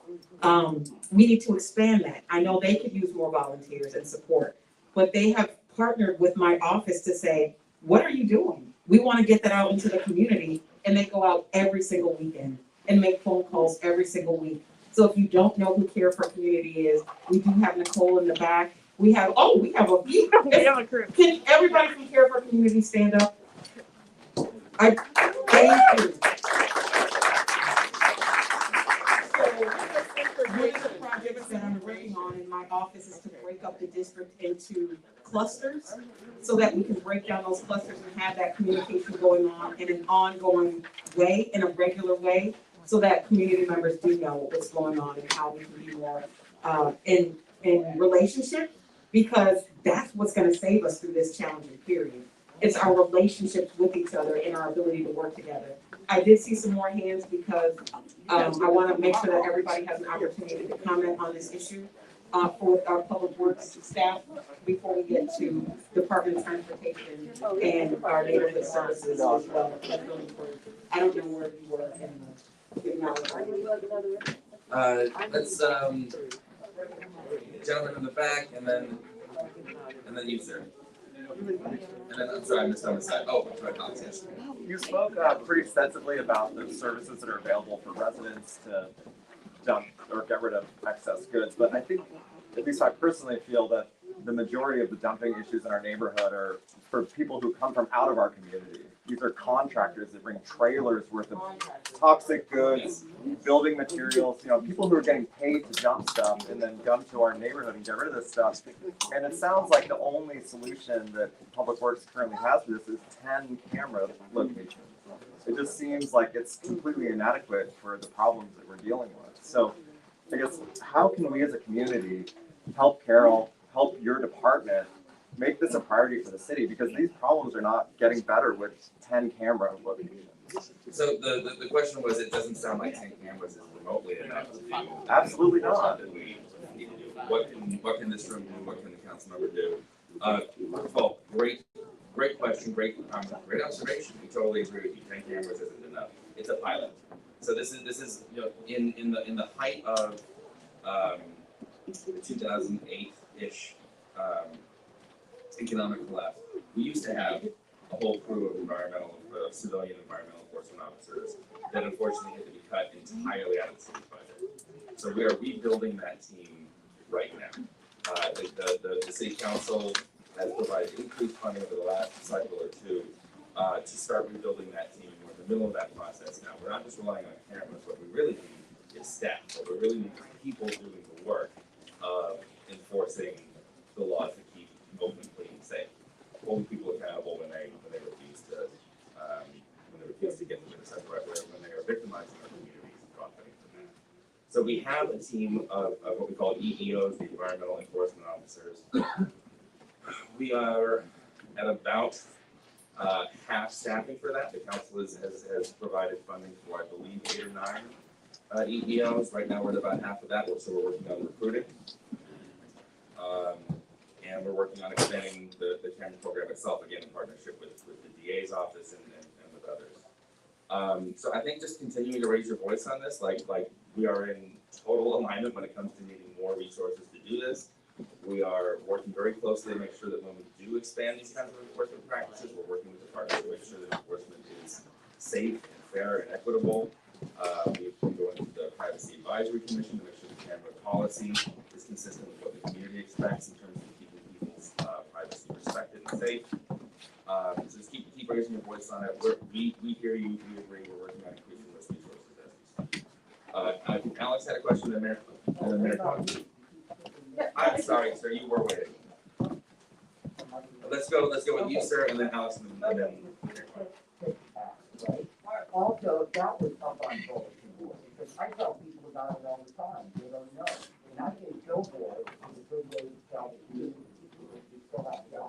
And the other thing I want to say is, couldn't the street cleaning truck on cameras that took pictures, they're down the street, they email it yourself, they use that app, they do it. It is not up to the community to call. There would be much less calls to the public service for call on. If they were doing that in the place. And the other thing that I thought of before, is all those in the cleaning, the last weekend of every month, that a lot of these other problems on the road wouldn't be problems if all of Oakland was clean 12 times a year, properly. And this is also create jobs for maybe our unhoused residents, that neighborhoods could then hire people to keep their blocks clean, and then it'd be clean all the time. This is something we did in San Francisco years ago with unhoused persons. Like the person that said over there about how he defended the person they kept their block clean, he could be hiring our unhoused residents to do this job, and then they could become part of the community that they were actually creating. I think it'd be a long-term solution to make all these little projects unnecessary. A couple of great ideas I heard there. Gentleman made the point that we shouldn't be just waiting on people to call 311 to come and pick stuff up. Good news there is that's something that we have been investing in over the last few years. We have both the rapid response crews that are tasked with responding to 311 calls that come in from the community, but any service system that's based entirely on complaints is going to have inequitable outcomes, because that's not how complaint systems work. So we also have a proactive garbage blitz crew program that goes where we know the hotspots are, where we know the pain points exist, and those crews just go onto the known hotspots and corridors and pick up whatever they want. So we are working on that and working on expanding that. How do you know? How are they known? How do you know that? How do you identify Kind of known hotspots are. spots? It's a combination of being data driven, where we have seen large numbers of work orders in the past, and where our staff just qualitatively, as they're driving around, see where it's in. So our 311 reporting. It is feeding that data, yes. So we are helping. You are We right. are So okay. you're helping twice, right? Because you're helping us come and respond to a specific pile that you want us to remove, but you're also contributing to the data that helps us make data-driven decisions proactively. I wanted to let Alex speak, and then Mayor Paul wanted to say something. So I want to make an observation, an offer, because we are not takers, we're givers. And then I'm gonna ask a personal favor from the council. My observation is, my wife and I just moved to Valley Street between 23 and 24, between Broadway and Telegraph. Technically, you're this, And what I told my, and I came from West Oakland, Concierge Connection, East Oakland, Concierge Connection. And the first thing I noticed, the morning, I want you to hear this, 99% of the people in Concierge Connection are black. 55% of them, 55 of the units are subsidized housing, right? There's a long story, I'm not gonna tell it because this is not, but what my wife and I noticed is there's a gentleman and a woman that claims that they are in the city of Oakland uniforms, in their car drinking. They know my name, and the day that they figure out I was a neighbor, by noon, came in and gave me a dog treat for my dog. And in the afternoon, the Merchants Association have another person clean, twice a day, that block. I just crossed the ground to my other part of West Oakland, and nobody's there. So that tells you about the racial, because who lives in my neighborhood that I just live in? Middle class, you know, lighter, don't have an accent like mine, you know. And so for me, it was my wife and I were absolutely almost like shocked of where we come from to this, of seeing the disparity. And so I'm just gonna, that's my observation, Madam Councilman. So my offer is, I represent CROP. CROP works with individuals, we're gonna eventually house 35, we have right now 5 of them, 12 cohort 1. Every Monday through Thursday, they have to be trained in tech, they have to do their leadership growth, then they have to work with me in employment services, that's my job, I do employment. But then we decide that every Friday we do community service in order to give to the community, to continue giving. So I'm gonna give you the first offer is, pick a Friday, pick a block, pick a project, and I bring croppers, and we bring one of the corporate partners, and we help you to clean, we help you, because that's the only way we're gonna change this if we are part of the solution. So get my name, get my organization, and let's schedule block party, pick up party, pick up party, whatever you want is on us. We bring that, because I like it. So again, I give you an observation and I give you 2. Now I'm gonna ask you. Can we pause just to thank you for that and say thank you?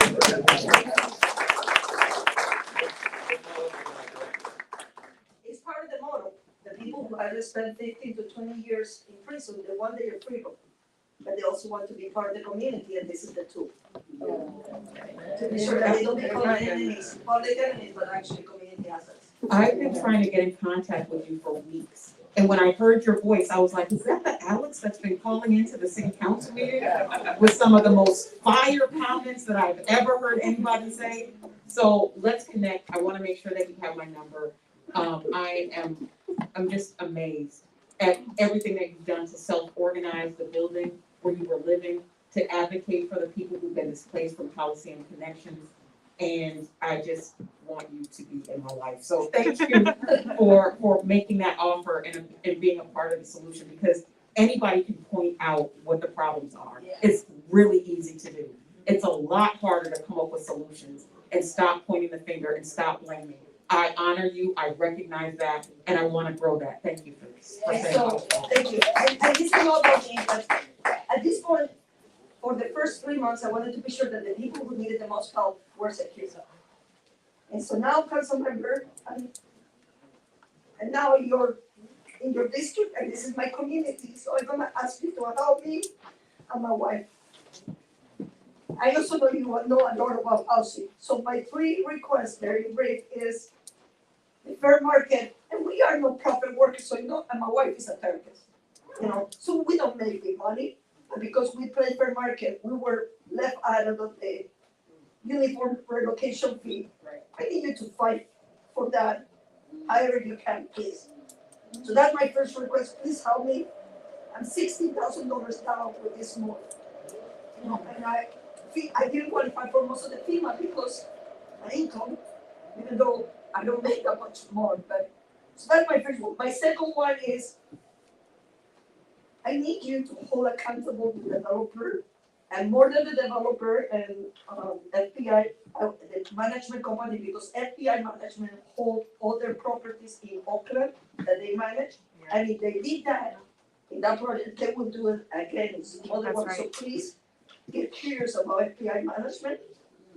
But the third one is, I did follow all of the rules. I called 311. I have to clean up. I used my neighbor living in the streets to try to, right? And the day of and I want you to hear it, the day that the rain started on the 31st, and the rain was coming, we called the police came and said, this is not an emergency. We called the fire department, they came out and said, this is not an emergency, and we flooded 311. Our building got flooded, people lost houses, cars and all the stuff.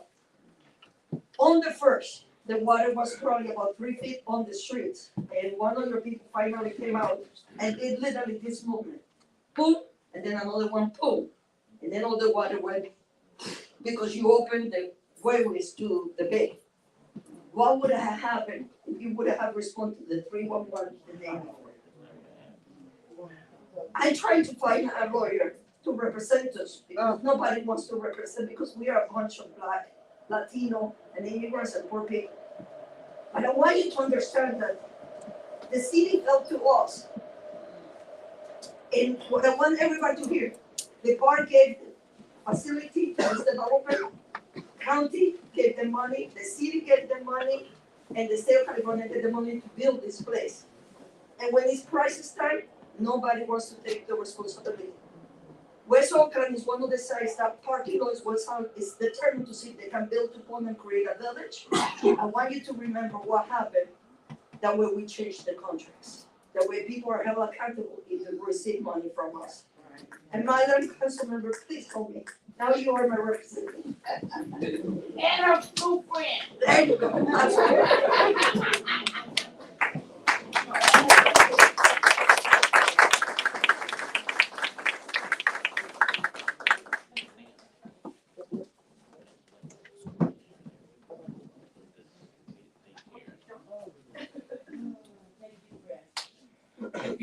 Thank you. We will follow up on all those things.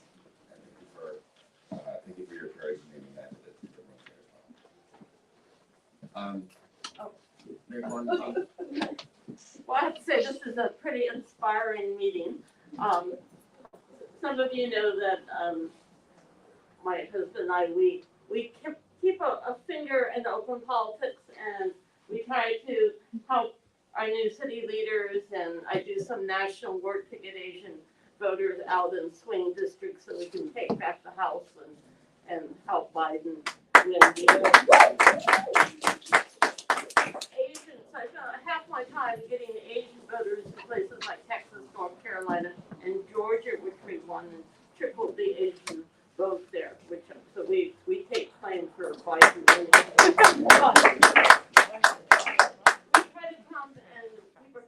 And we really love Carol and the work that she's done. So this has been inspiring, and you can really help her. But the reason I raised my hand is just simple for the young man that was back there. You know, when I was a council member and when I was a mayor, I adopted a district in West Oakland and East Oakland that was right along 880. And people kept on stopping on 880 and going to this neighborhood and dumping their garbage, or the trucks would sleep overnight and literally leave a whole bunch of BS behind. And so we organized the neighbors to start taking pictures of the license plates. And because sometimes you can actually catch them. In fact, my favorite time, Sean made it work for me.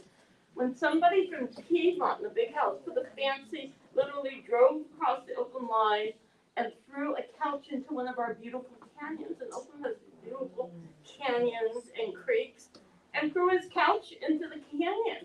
And lots of people saw them and took pictures, and literally between posting on the internet and embarrassing the shit out of it.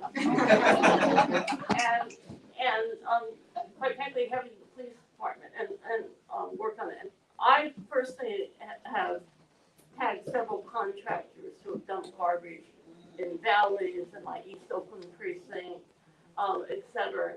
And so that's what you can do. You can take pictures of those license plates, get them to, I don't know who would be these days, police or something. It's still 311.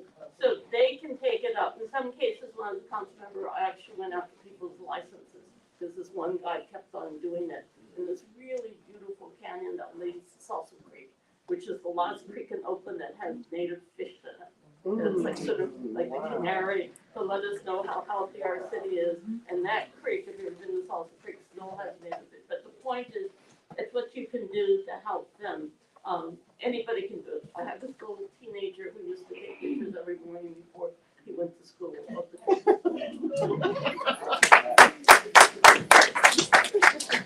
We've got a couple more hands up. We are nearing the very good. To the person in the back there. First of all, I agree with our former mayor, Quan. This was wonderful. Carol, thank you so much. And I'm so happy that I was able to come. My name is Nancy Harvey, and I'm a member of Oak Center Neighborhood Association. I've been here forever, like with the dinosaurs kind of thing. And I know, like you said, it's easy to complain, and I get that, but it's so frustrating. It is just so frustrating. We're still having the same issues with some of the same RVs just coming up, parking in front of people's houses. Now they've moved into the house, the residential part of West Oakland, where they're parking their RVs on Magnolia, on 14. We've already had another one blow up probably about a couple of months ago, near Lincoln Center, near Little Nancy's primary schoolhouse, which just happened to be my place. And the children that have to walk by this to go to West Oakland Middle School, to go to the various elementary schools and middle school here in West Oakland. I know you all have your hands full. I know it. I get it. But if you could please dedicate some time to move some of this trash. And the poor family that is an immigrant family that's very quiet, and this RV is parked right in front of their house, and they have little children. A tree's caught on fire because of their RV. We've got trash all around it. This is right on like 14th and Union. You pass it all the time. No, I talk to the city attorney and our different departments about this space all the time. I swear I talked to them 3 times. Okay, this when week. you leave here now, go right by, go drive up. 14th. I can show you my phone with the pictures that I have. I know exactly what you're talking about. Okay, and so it's right across from Lincoln? Yeah, no. Okay, well, it's still there. I know. Let's talk after this, Nancy. Okay. I have to do a time check. It's 12. Okay, got you. We're only supposed to be here to 12, and I got. But I just want to say thank you. Let's continue the conversation. Praise the Lord. I do want, this is really about listening to you all. So are you all willing to stay for a little bit longer? Yes. Because I do want to hear from you, but I also want you all to hear from our neighborhood services team and our Department of Transportation.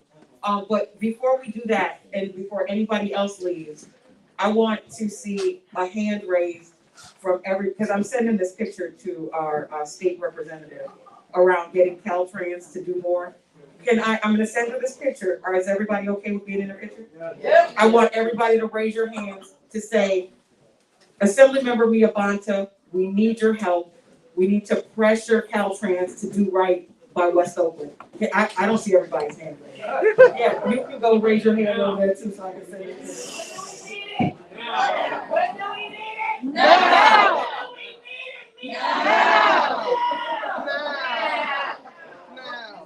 I was not taking a video, but I wanted to.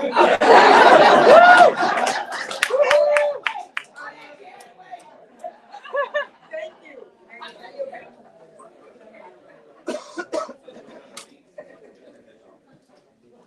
Did we have any more?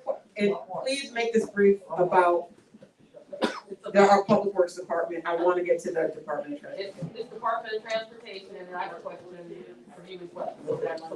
Okay, well, what's your question for me? Did we get everybody for Public Works?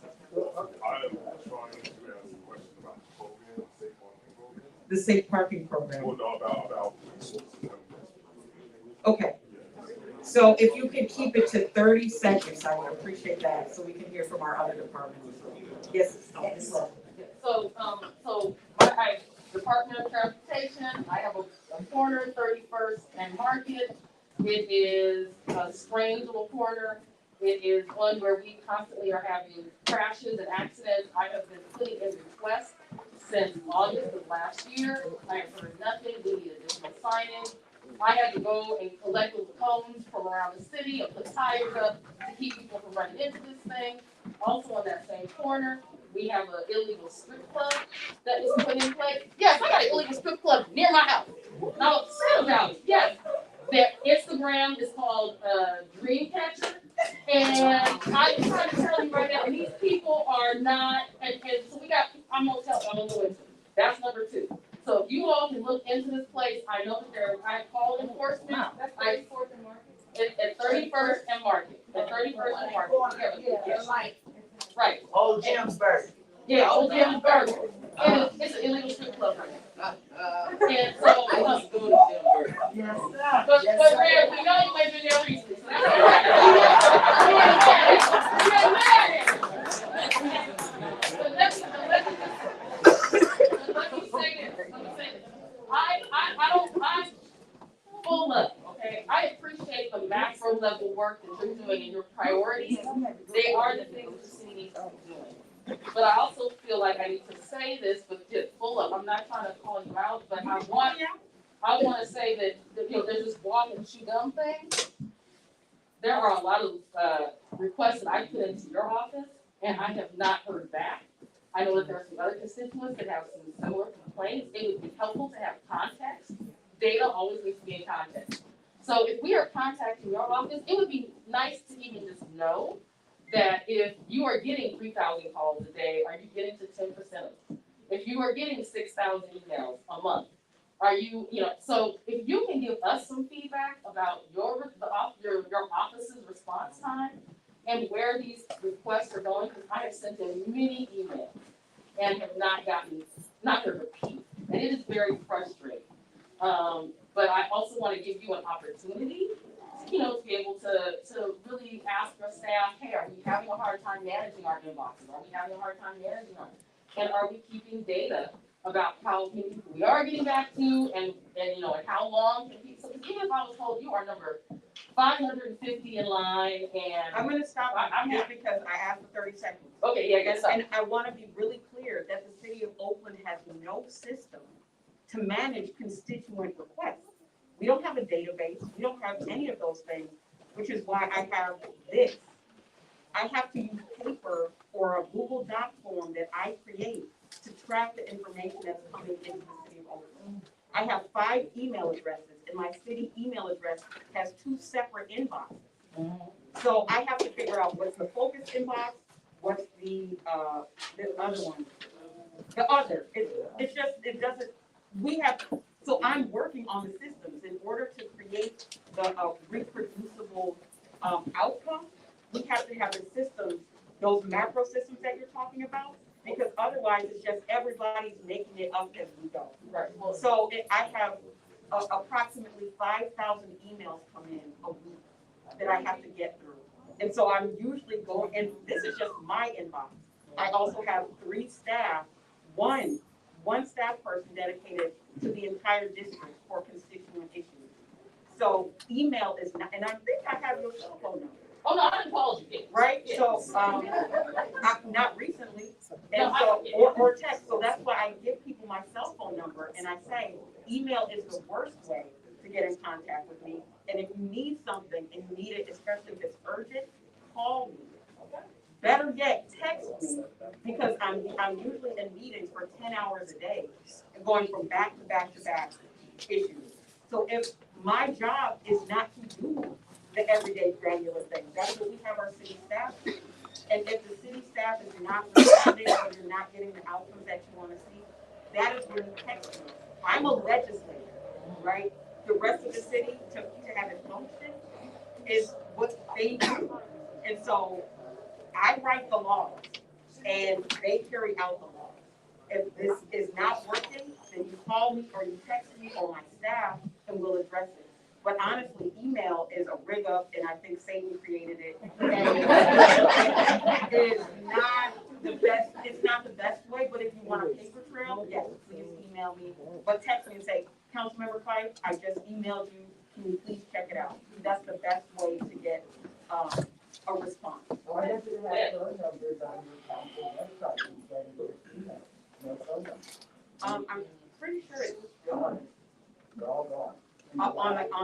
Listen, On the city of you Oakland. realize there was a terrorist attack on the Oh, city. yeah, well, I mean that. And last year, I tend to call on the phone rather than email. Like this, I want to make sure that the people who haven't had an opportunity to speak, and if the phone numbers are not there, we'll get them. Their phone numbers. And I will say also, the ransomware attack has impacted our voicemail system. I also have a voicemail that's full of death threats and really ugly information. And so, that's why I'm saying texting is the optimal way to get in contact with me if you need me. But I have my chief of staff, I have my community liaison, I have my communication staff, and, my policy staff doesn't really take calls, but there's no phone number for Brianna. There's no phone number for Brianna? I'm Brianna Brown. And we can put it on the board too. I wanna take Chase, I'm staying with you. oh, and then Chase and then Ms. Mary. I'm a resident of the Safe Walking Program, field of residents of Hill. And, I spoke with Chambers one of the news cover, a couple months ago. We desperately need resources and to help people, think about transitioning. And transitioning, many of us have been here for a couple of years. So I want people to understand that transitioning is not a seamless process. You could be here for multiple years. So if you're going to be here for multiple years, make sure the resources at that spot are equipped for that. And some of the things that President Chambers try to do is try to get, showers, running water, flushable toilets. I'd love to see a kitchenette, but that's optional. That's optional. But I think safe parking is the basic frontline defense. If someone's going in the car and they just take things apart, there's a way to watch them get up, wash up, go to work tomorrow. When they get back, find a way, hopefully, to prepare meals and find some way of transitioning or budgeting, saving the money when they're living in a vehicle. And I would love to see more money, more resources going into improving the quality of safe parking programs such as what we have. Well, I think it's the only one we have it on there. I'm not too mistaken. I believe it's the only one we have it on. Safe parking? Yeah, this one. Yeah. This one. Yes, an RV park. Yeah. But it's the best one in Oakland.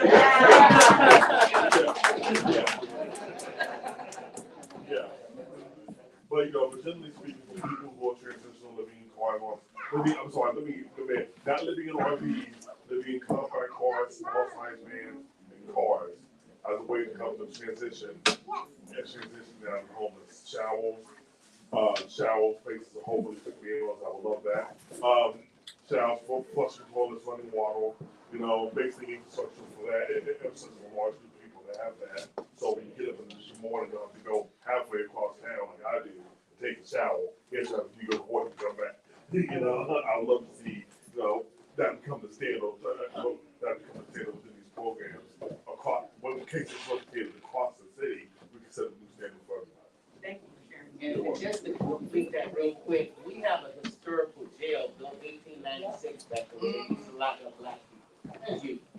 Just to tell the truth. But anyway, that jail has sewer lines that has been proven that camera in it is fine. We just need to put a toilet in there and a shower in there instead of having to shower once a week. I only need about, what you need, 16? I only need about 15.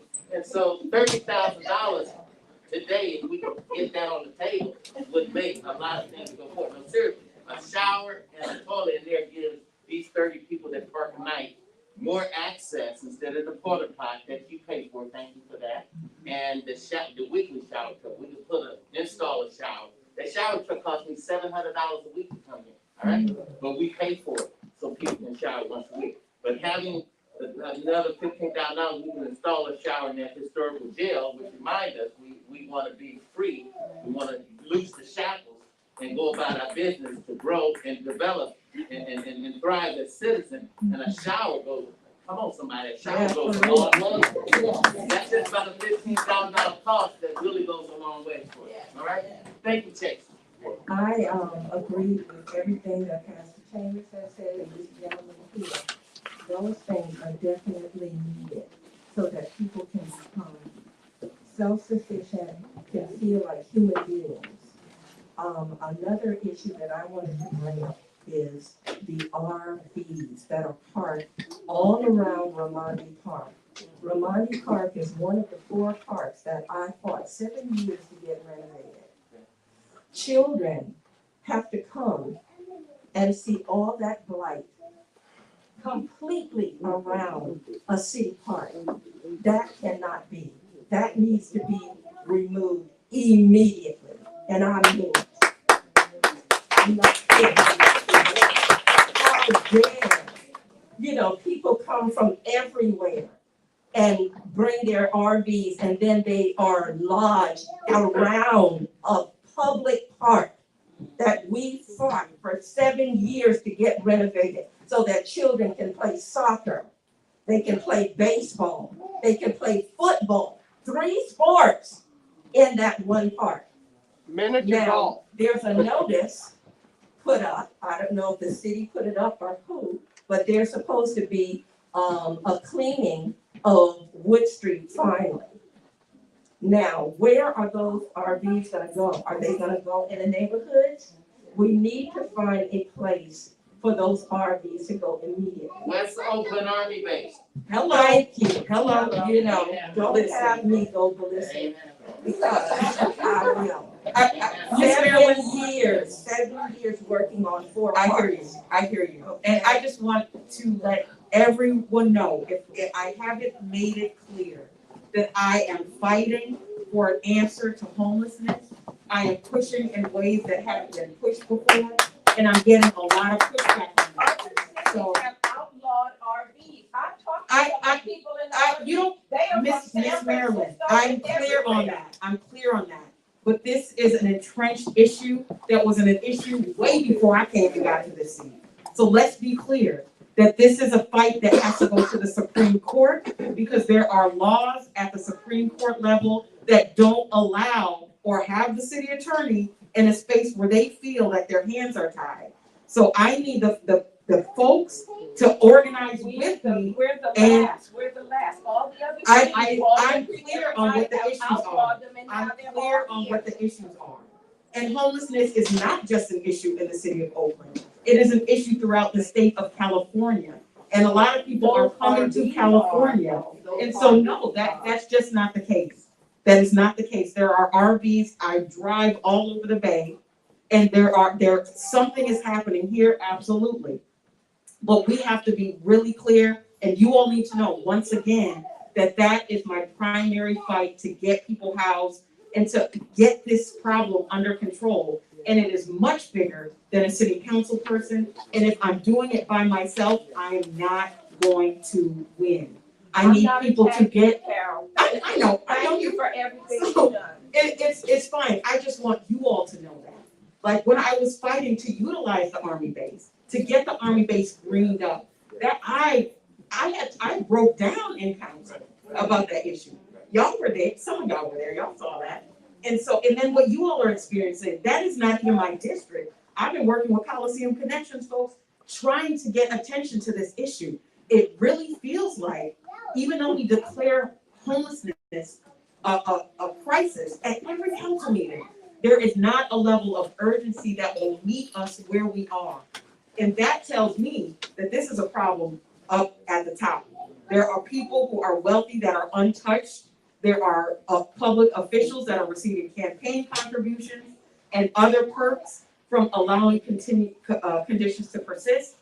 We should have our own separate town hall just about housing and homelessness, because we can't fit an issue as big as that into this. We don't get funds from the county in the way that we should, which is why I'm glad we now have that open channel of communication. And I've been in conversation with the president that says we need to spend the money from our rainy day fund or wherever to address this issue. So let's go ahead and set a time to make homelessness and housing the only topic on the agenda, right? And we'll do that as soon as I get my chief of staff back. She's out right now for a week, but as soon as she comes back, we're gonna have a conversation just about that, because District 3 is impacted in a way that no other district is impacted in the city of Oakland. I will recognize your hand because it is so strongly up in the back, and then we honestly have to get to the Department of Transportation. Okay, Carol, tell us what to do and let us organize and stand behind you. I know it is not just California, folks. It is nationwide. Nationwide. Now, it's bad, though. I will say, Oakland, I think, is probably one of the worst. Yeah. And so you tell us what to do. You are a leader, and we got to follow the leader, folks, like we teach at Little Nancy's. And then, because she can't do it by herself, and I'm complaining too, and doing this and that, but we've got to stand behind her or else it's not gonna get any better. And Miss Nancy, I wanna say, Yeah, I'm complaining. yeah, I know This you is, have. this I is, know. I'm not telling Yeah. people not to complain. Yeah, Because this will drive you, it will drive you out of your mind. yeah, it will. I organized homeless women to take over a house Yeah, because I believe children should grow up housed yeah. with access to plumbing and a yard and all of these things. And it was not grandmama's house. I'm seeing a lot of people on Twitter who just don't like me because they don't like me, saying I stole a house from somebody's grandmother. This was a multi-million-dollar corporation that comes to places like West Oakland, Yep, that buys on the cheap and sells on the high, yep, and does not allow people to be able to live here. yep. So I want to be clear about the civil disobedience action that I took in 2019 to address homelessness. We Yeah. applaud that. We applaud that. So we got to do better. And the reason that we're in these conditions right now is because we made racist, problematic laws in the past that now we are reckoning with. Yep, Folks are trying to cope with life and are taking all kinds of substances to try to make it through this thing. yep, This yep. will turn you into Yep. something that you're not. And so by people living in conditions that are less than humane and becoming less than human by being subjected to the conditions of living on the street, y'all Come heard on now, the come stat on. that if a woman is unhoused, then the first 24 hours, every single hour after she becomes unhoused, she's more likely to experience sexual abuse. Come on now. Folks are living in hell. I'm sorry, Pastor. Come on, come Speak, on. baby, speak. And then we are looking around like, how did we get here? But we still have these predatory laws that discriminate against who has the right and Come access on, to come housing. on. Resurrection So is we coming. gotta do better. Y'all gotta hold me accountable, but I want y'all to know where my heart is, I'm here. right? I need y'all to know where my heart is, because I'm going to fight. That's why y'all put me there, and I'm going to continue to do that. And we're gonna stand behind you, Carol. Let me interject real So quick, we, please. if This, we, I did not if plan we take that bus, Allow me to interject, to please. Sacramento, Listen, we need listen. to have a bus running up to Sacramento with all of us on it. I've organized that. It's in the works. Listen. Okay, 2 years from now, Call she's gonna me. be up for reelection. This is a long-term deal. Not only do we need her another term, but she may even need to go up the ladder in politics, okay? We need an ally. But let me say this. Every other city around Oakland has laws where you cannot park on their street. Hayward, Alameda, Berkeley, and guess what? People are coming to Oakland. So a lot of these RVs we have on the street of Oakland are not originally from Oakland. So I want, in all fairness to Councilwoman Carol Fife, is she's not just dealing with West Oakland residents, she's dealing with people coming from the Bay Area into Oakland. And one reason is because Oakland has some liberal ways of not putting curfews on parking on the streets and so on and thus forth. Now, at the time when those issues came up 3 or 4 years ago, a lot of us was against putting them rules in place when Hayward was putting them in place, when Alameda and Berkeley was putting them in place. Well, guess what? We get all day homeless here in Oakland. All right, so that's one of the issues. The other issue is this. The county is more distance away from us, and they had the biggest pot of money. And so, as Councilman Carol Fife saying, bridging that gap, and then with the past administration, there was tension between the county and the city. And guess who suffered? The community. So when the county and the city does not work together, and Oakland is the biggest city in the Alameda County out of 14 cities. And as our interfaith council is doing all we can to hold the county board of supervisors accountable, it's gonna make sense for the county to work with District 3 especially, because out of District 3, most of the homeless happen in West Oakland, East. I live in East Oakland, I work in West Oakland. yeah. And I have homeless people parked on the street in front of my house all day long, get outside and argue and everything else. And I like what people are saying to do. Homelessness is a big problem nationwide, but we can create a model here. Things created in Oakland go nationwide. Don't let me remind you about the Black Panthers that just started around the corner here. Things that start here in Oakland can go nationwide as an example of solutions. And so let's work with the Carol Fife. Let's look at down the road. You're gonna need more than these 2 years you got.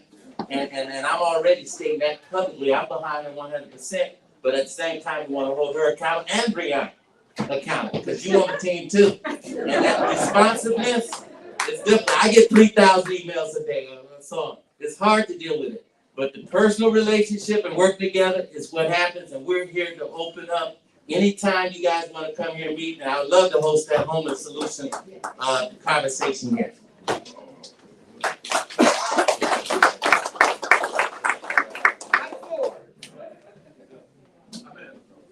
gonna stand up and take off my mask if you don't mind. Inspiring. I'm just so happy to be here, and I want to join the next meeting, Councilmember 5. A couple of things that I'd like to just comment on, and then open it up, or turn it over to Felicia, and then we'll open it up again for questions. There's at least 3 people in the room that I want to follow up with and have follow-up conversations. Alex, the gentleman at the RV, I want to visit with you about the 31st and Market. But just a couple of things. Pothole blitz. The Department of Transportation does pothole blitzes with all of the rain. We've got bigger, badder potholes than ever before. If you've got your favorite pothole, make sure you've called it in to 311 so that it's on our list. And in general, if there's one thing I like to say at community meetings, get your 311 call in, get your service request, and then if you do not get the response you expect, send that service request number to somebody you know at the city. You know me, my name is Michael, my last name is Ford. It's easy to remember because it's a car, and I'm in the transportation business. So if you ever have any transportation issue, and you've got a service request number, and you feel like we're not responding, you can email me, mford@oaklandca.gov, and you could say, Michael, would you please help, because I don't feel like my city's being responsive. And I will personally respond, and I will put myself or one of my team members up to getting you the response that you deserve, okay? Another point I wanted to make is the city of Oakland, since the George Floyd incident a couple years ago, has been trying to reimagine public safety. And the macro is an important example of that. One of the other things that we've just done is, for the past 2 years, we've been reorganizing and moving some of the functions from the police department into OPDOT. And so just within the last month and a half, my team is now responsible for abandoned auto. So it's no longer a police service technician that's going out in response to the abandoned autos. It's now a member of my team, a technician, what we call vehicle enforcement technicians. And we are making a huge difference now. And so when your abandoned auto service request goes in, it will now come to my team. If you've got a request and you don't get a response within a reasonable amount of time, you send that to me and we'll look into it. Felicia will talk about how she helps focus on certain neighborhoods in D3 that deserve special attention because the challenges they are. She'll tell you that I prioritize the requests that come in from some of those neighborhoods, and we're happy to do that. So many things. I mean, Ms. Margaret, we could talk about West Oakland Truck Management Plan and the changes that you've helped make there. We're now enforcing truck parking in West Oakland in ways like we're not enforcing anywhere else in the city because of Miss Margaret and so many other people who worked to get that under control. So again, I'm so happy to be here, and I look forward to answering your questions. I would like to have Felicia introduce herself and then move to the question. Thank you, Michael. And you don't recognize me? I so don't. Now you do. Okay. Good afternoon, everyone. Felicia Burden with the City Administrator's Office. I'm an assistant to the City Administrator. And the reason I'm here this afternoon is because I'm the lead for what we call a Neighborhood Enhanced Service Team. It's an interagency team, and we work collaboratively within city government to address your concerns. And most recently, And what I should say is we're always working to address your concerns because we are public servants and we do work for you. We're very clear about that. But when we say we're short-staffed, it's true. Not to use that as an excuse. I don't want that to be an excuse at all. But I do, everything that was said today and all the various resources that we have in the city. I'm so thankful that you're all here to know about those services and learn about the services.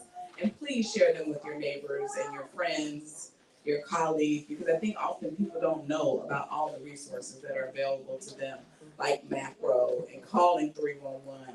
Because like Sean said, the city is very much complaint driven, and those calls to 311 really mean so much to our information flow and how we respond. And frankly, we don't always get those complaints from West Oakland, I believe, in the way that we should. So I really want you to make those complaints.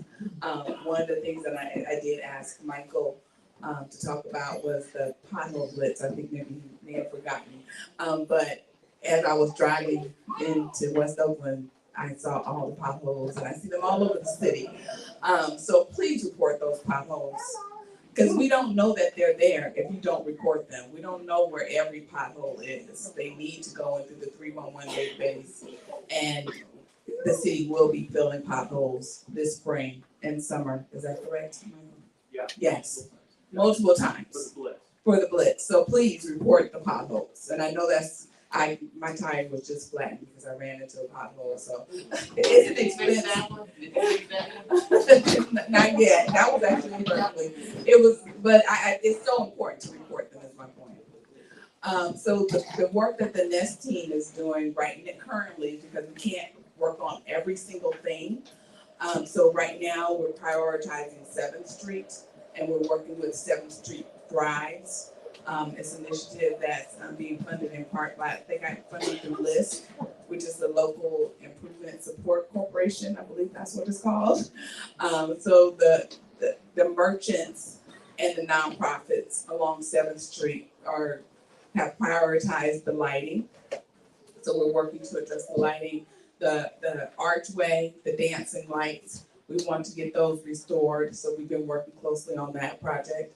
Repainting the crosswalks and the curves and beautifying 7th Street to make it the commercial district and restore it in the way that it was back in the day, but we wanted to bring it back.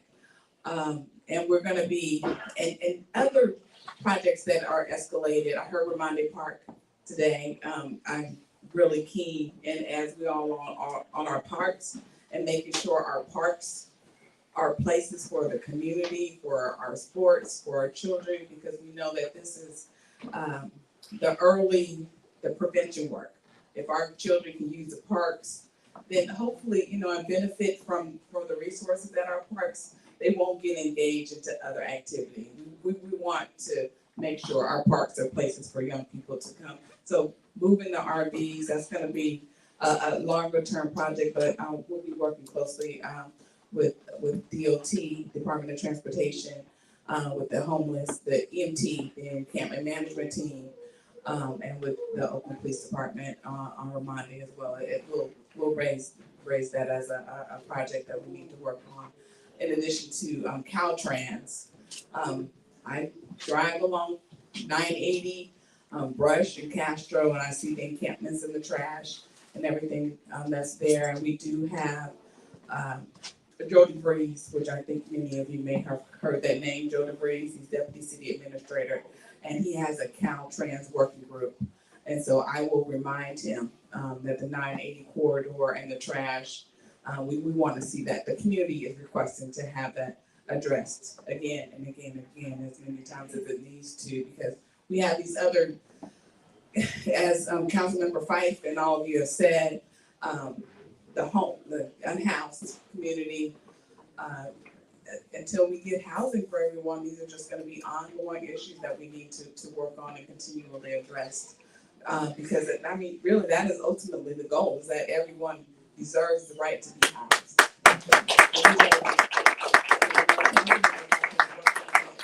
So a huge advocate for housing. We appreciate you and we thank you for all that you do around housing. But until we get those issues addressed, we're gonna have people continually living on our streets and RVs, and we're gonna have the trash. But please keep reporting it, keep doing the great work that you all do with the residents. I love what I'm hearing about partnering with people that house community and picking up the trash and offering showers in your homes. All of that just means so much to all of us. So thank you so much for your time and thank you for being here this afternoon. And my phone number is here. If you need to contact me, you can contact me, you can send me an email, you can give me a call. Because like I said, I need to know, we need to know what's happening in the community. And we know generally because I am a member of this community as well.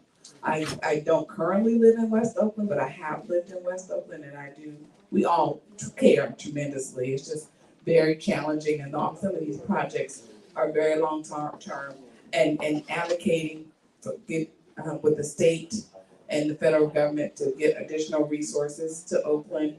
And we need to take a bus to Sacramento or whatever it is that we have to do. We can do that work. So again, thank you all for being here this afternoon and this morning. We're gonna do a quick round of questions for our city administrator's office and Department of Transportation. I'll start in the back and then we'll come forward. And then we gotta wrap this up because we got an extra 30 minutes and we are there. So right in the back, give me your name again, sir. Hi, it's James Goodall, second. San Pablo Gateway, we're actually experiencing a lot of organized crime that's being caused, as I see it, from Oakland Thrives and their Target Universals campaign. The police are having fun here with Detective Comics and all the money that's coming from Hollywood and the production company. But I'm tired of assault rifles, shooting up buildings, robberies, all for frivolous lawsuits and content development for some entertainment projects. I want to know what you do with KPMG and the pyramid schemes they're doing all too. I'm tired of paying taxes to the devil. That's all I can say. I'm sorry, I don't know. Lydia Schaaf and her administration with KPMG is nothing but a pyramid scheme. And we all pay a lot of money in taxes. And see, I'm tired of walking home with buildings being shot up, police all over the place, just for content development for some entertainment project, especially Harley Quinn, production company, for HBO Max, and Detective Comics. And the police are having fun with it too. And people are still intense, can't work, can't commute places. I mean, seriously. I'm just gonna say off my soapbox. Because the public needs to know what Oakland Thrives is really all about. And it's actually a big undercover operation, just the money laundering for these fictitious businesses to shoot up buildings. I mean, Sophia Mason was the last straw for me. Really was. That one was killed. That kid was killed just for entertainment. I've had enough of it. When is Lydia dying? When is Shane going to prison? I've really had enough of it. Next question. Chase and then Joanna. My question is about so many people living in these RVs. RVs on that. You may have a point there. You know what I mean? Nobody leading industry has supposed to design these, but basically toys for the rich, which means that after 40 uses, they fall apart like what you're seeing now. So I don't think it's enough just to move them. I mean, I've always made the comment that Nomads be at the forefront of telling people how to reconfigure these homes to actually make them somewhat livable. Now we have guys a lot exactly similar to that, but also it's like we like the travel trailers on Hazenboro. Can we extend projects like that and put them there and out of these RVs that are clearly falling apart? Like maybe we can afford a cargo trailer, which is far more stormier than the typical travel trailer and cheaper to produce and cheaper to mass produce. The nail stream, but also stormier than that. Is that a real possibility or something you guys can consider? Just do That is affordable something- housing. I think that's a good point, that recreational vehicles are not intended to be houses. Yeah. And so they break down after a certain type of wear and tear. So we need to look into, you're saying, some of the spaces like that are at the Edgewater or Hagenberger. Yes. So those other. The travel trailers, but I'm also making a personal recommendation of my own that I've been around people who live in cars and vans and motor vehicles across the Bay Area, and I very much know about that culture. And I think as far as time and money industry is concerned, it actually makes way more sense to get cargo trailer and convert that up with wind and with solar and water and all that, and make up situations like you have in Hazenboro and put people living out of busted, falling apart RVs that are about to blow up into those situations than it is to put them to take the RVs and put them in situations like under the hood, but some of them are still blowing up. Yeah. Well, honestly, the way that I feel about the current situation is let's try any and everything other than what we have right now.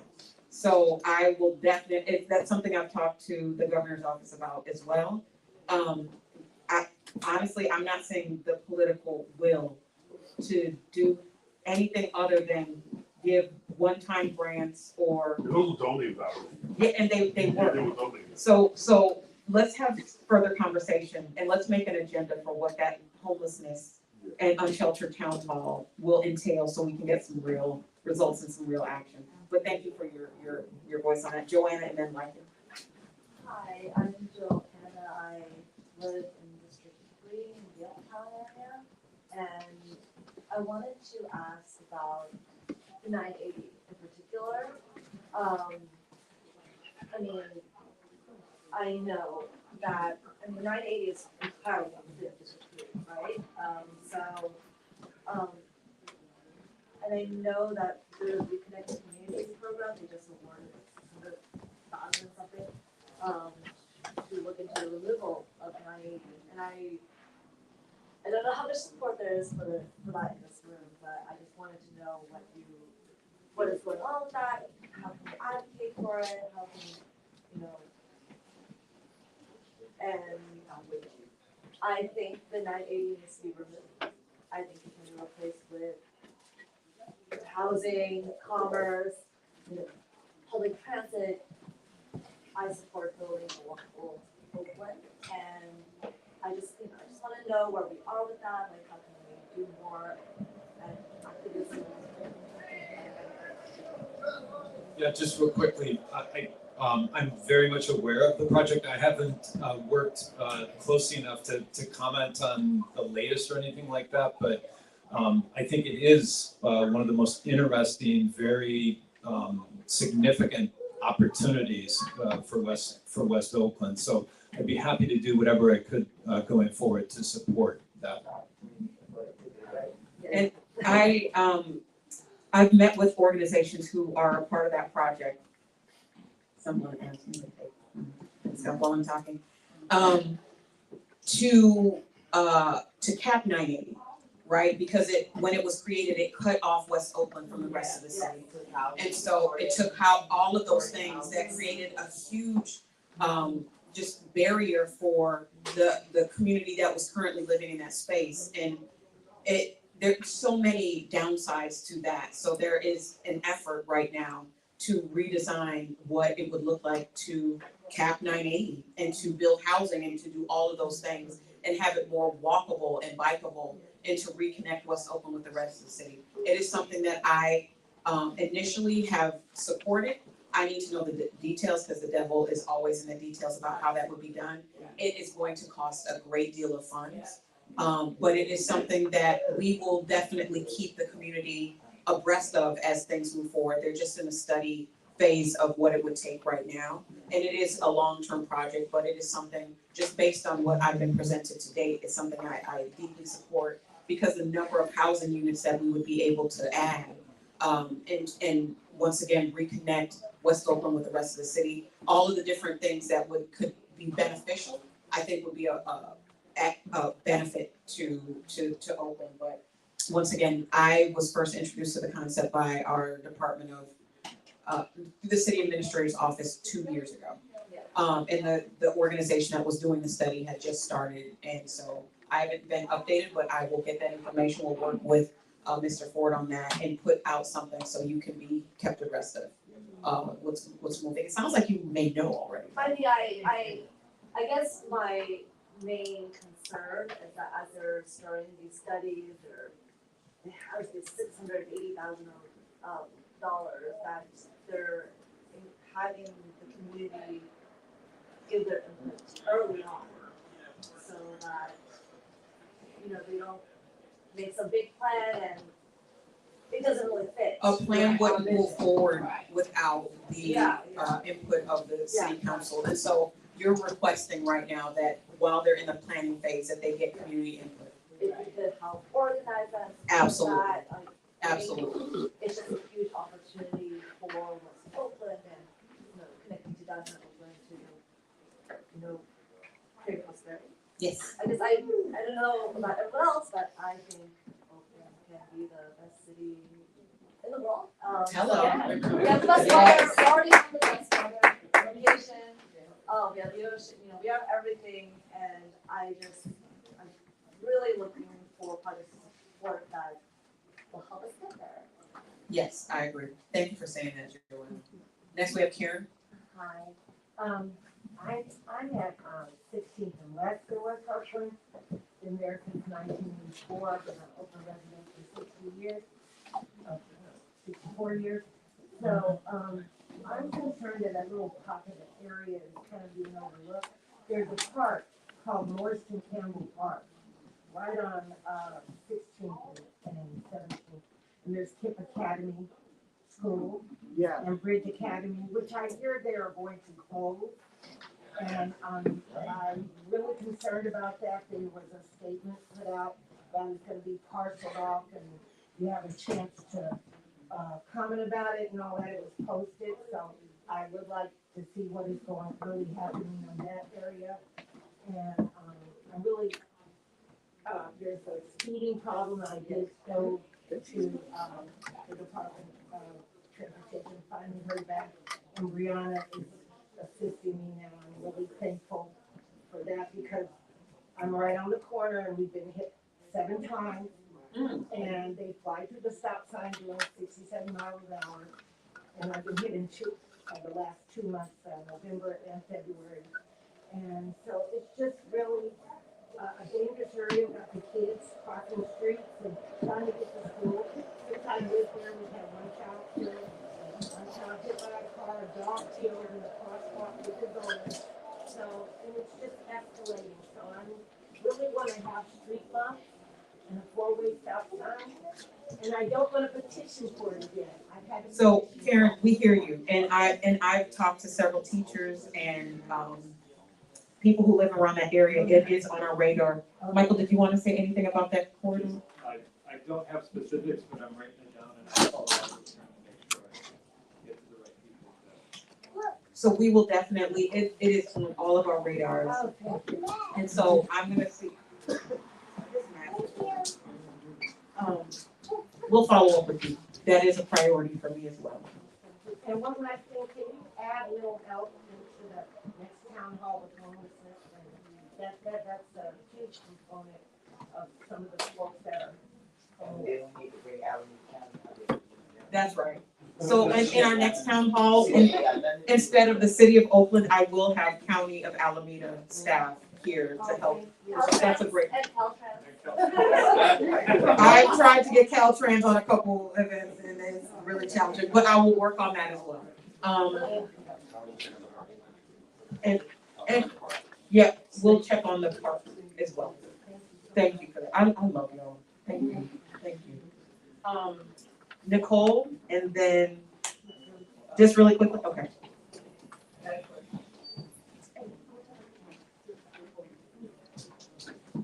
Hey. Hi, everyone. I just wanted to say, because I've been hearing great stuff about preventing homelessness and how important that is. And so I want to make sure everyone here knows that there's a really important city council meeting on Tuesday. And we need everybody to come out to stop there from being an explosion in homelessness over the next few months as the eviction moratorium is lifted. There's a plan to roll back the eviction moratorium in a way that protects tenants, that strengthens permanent tenant protections. And there's a big push from the corporate landlord lobby, including FBI, to try to roll back existing tenant protections. And so, like somebody else said, once people are homeless, like it is really, really tough to deal with. We have to do everything that we can to keep people in their homes. And we really need everybody to come out and tell the city council that, because not everybody's as strong on that issue as Carol is. So Care for Community and Moms for Housing and a bunch of housing groups We're doing a press conference in front of FPI at 1 p.m. on Tuesday to call out corporate landlords and what they're doing, their role in this crisis. And then we're gonna go to the CED meeting at City Council. It starts at 4 o'clock. We're gonna start gathering at 2 o'clock so we can get there before the landlords, hopefully.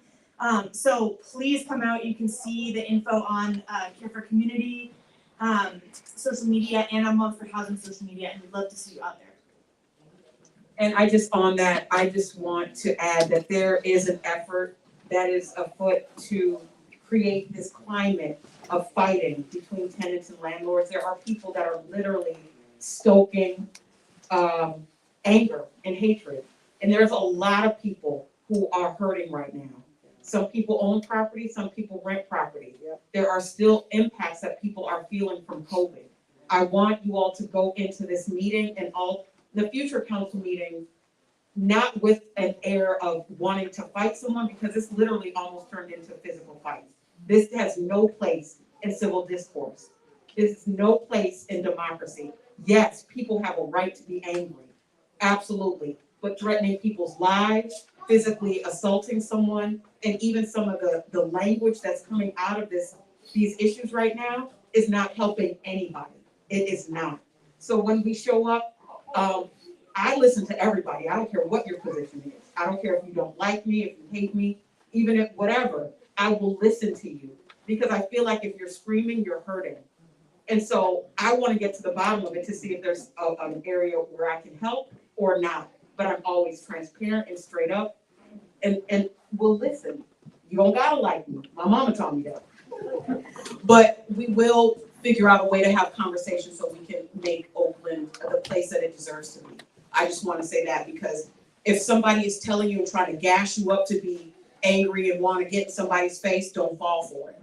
We are one Oakland. We will be united, and we'll find a way to make sure that everybody is taken care of. Were there other hands? Because I do want to get y'all home, and I want to get to my daughter. Lycan, and then in the back, what's your name? Bruce. Bruce, Lycan, Bruce, Miss Melody, what's your name? Christine. Christine, yes. Hello. Okay. As a matter of fact, if you do have a statement, could you line up behind the podium so I can get an idea of who else is going to speak? And these are going to be the last speakers we take today. And I am excited and so grateful folks turned out today. We're going to keep on doing this on a regular basis. Hello, my name is Lycan. I live at Myrtle at 21st for the past 14 years. Love the West. I wanted to speak up about developers and LLCs and real estate groups and LLCs, how each project is separate, so it's a limited liability. So you try and go after them for a problem across Oakland, you can only address that to one problem.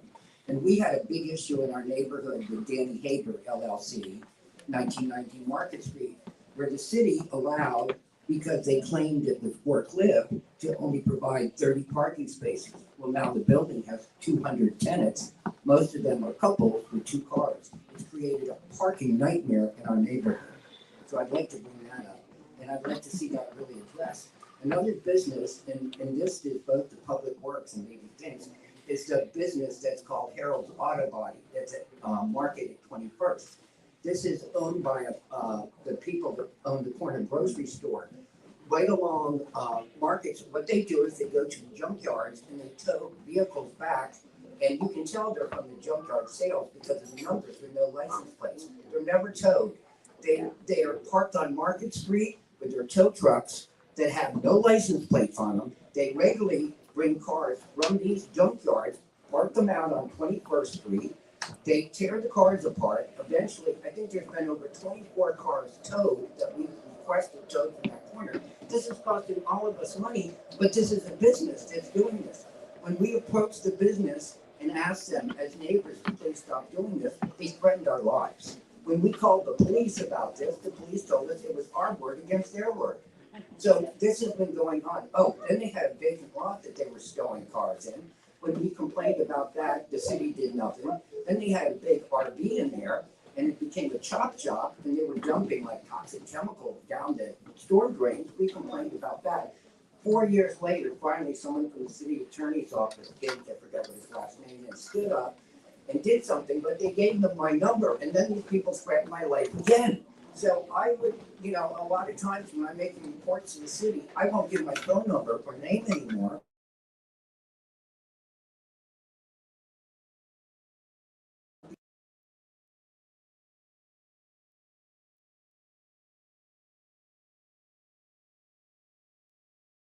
You're allowed to repair cars, so we complain to the state. Like, you have a laundry list, let's make sure we connect. Yes, Harold's Auto Body, thank you. Harold's Auto Body Paint Shop, we're on it. Interesting the RVs.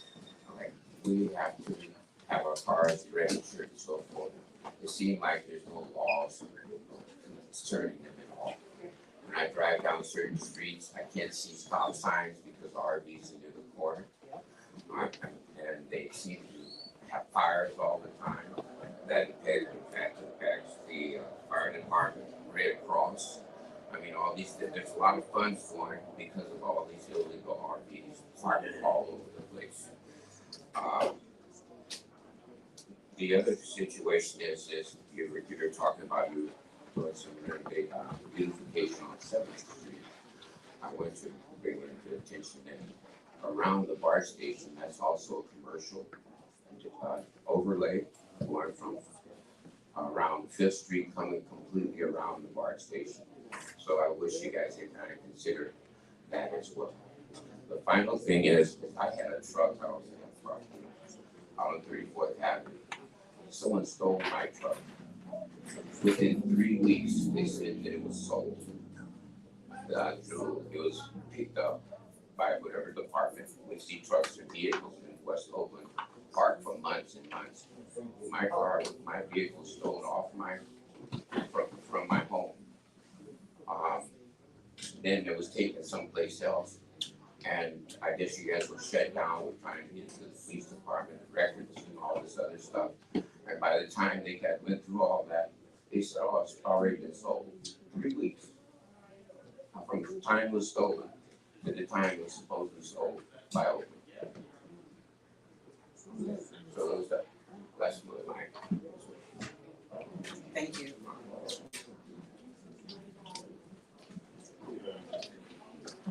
Hi, my name is Christine. I live in Oak Center, and I have two things I wanted to bring up about kind of the 18th Street corridor. One is a question. I was trying to figure this out online, but I noticed that the Ralph Bunch High School, they basically moved that to the middle school. And since it's been empty and there's been no one over there, I really feel like there's a lot of unsavory activity that's happening outside it now. There's like a guy in a van who's like got like he's like running water from the high school. All of his belongings are sort of out in the front. And I just wanted to make sure that you guys are aware of this, because when is the school going to come back? It's really not good for that large campus to be sitting there abandoned. Property damages occurring, which is going to incur costs for the district when they do start using that again. And frankly, as a resident around the area, I want big parts of the neighborhood to be occupied and used so that people are treating them with respect. Is that school actually coming back to the area? Does anyone know? That parcel is going to be developed for senior housing. Okay, great. So that's, we're in the works. There's a church that's across the street that is in trying to work out some logistics with the school district about developing that into senior housing. Sweet. Affordable senior. I'm super happy to hear that. I think it'd be a great use for the space. The second thing I wanted to bring up is, I know you guys are really focused on the 7th Street corridor. I think that's great. Sometime in the future, I think we should really consider narrowing 18th Street and putting on some bike lanes, making it more pedestrian friendly.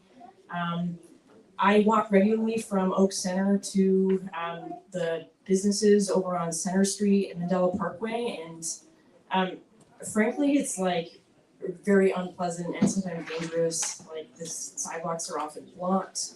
And I noticed that 18th Street's not on the 5-year paving plan at all, and my God, the pavement is atrocious.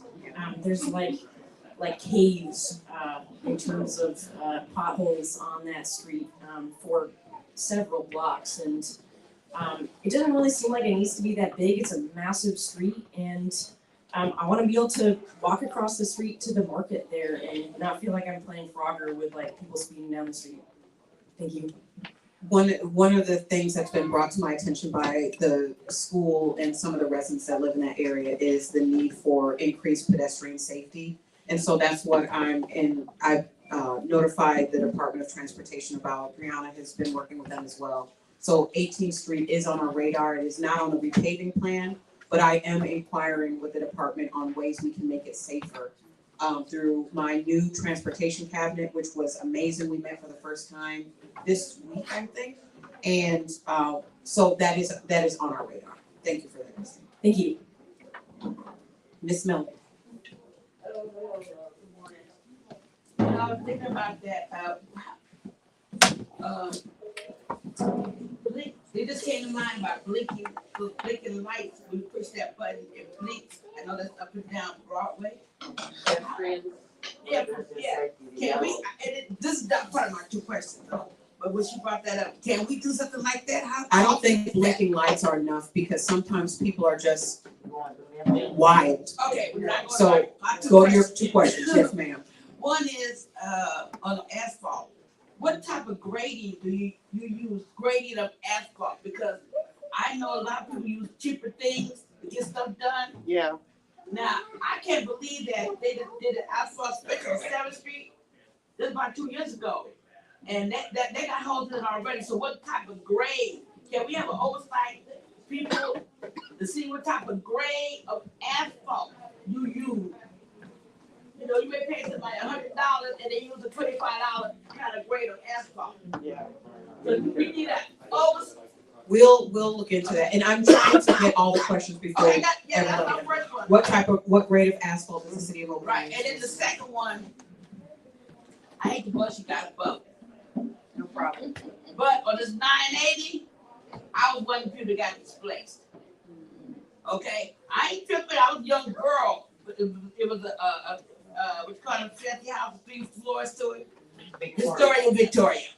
That my grandfather brought on. So anyway, it was a family house. So we did get displaced. And at the time I didn't understand it, but now that I got older, my thing is that I ain't in on that study. I want to be on that study because I believe to stay that way. And the reason why, because if you just think about this one little thing about, I have a lot of other questions, but on that, just think now, Mandela Parkway. You got all them stop signs every 2 blocks, stop sign. Okay, y'all go to the ride y'all bicycles. Now, take that time from Target to 7th Street. Then take the time, if you're on that highway, 980, from the Target area to 7th Street, you'll get there faster. Come on now, think about it. You'll get there faster. So really, who's really winning at this? Who's really winning at this? Think about it.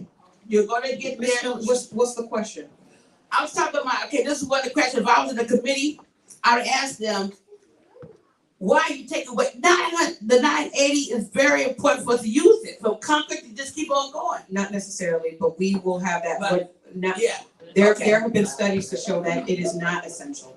But we will continue to have that conversation. Yeah, please, I want to be on that. Just to be, on just a separate note, we will be doing interviews, in my Black New Deal, symposium to talk to people who have been displaced over the years, to hear voices and testimonials from people, to talk about their experiences and what needs to be done to remedy the displacement that happens to families over a few decades. So I will reach out to you about that. Okay, because I gotta get the next. I know that is a lot of money to me that we can't use on actually housing and infrastructure. I hear you. Thank you. Yeah, gotta think about it all kind of ways. I'm really humbled and impressed with the level of energy and commitment that people have expressed, the people who are really doing things, and I'm really excited about that. But I'm also reminded of, I went to see my boss to complain about Gary. And I complained about Gary for a while, and my boss looked at me and he said, Paul, Gary is not your enemy. And I said, wow, that's true. Gary and I are the same team. All right. You know, why am I shooting at Gary? And I've learned since that for the last thousands of years, the kings have been putting the peasants against each other. And it's actually the enemy. Do I name your name which party it is?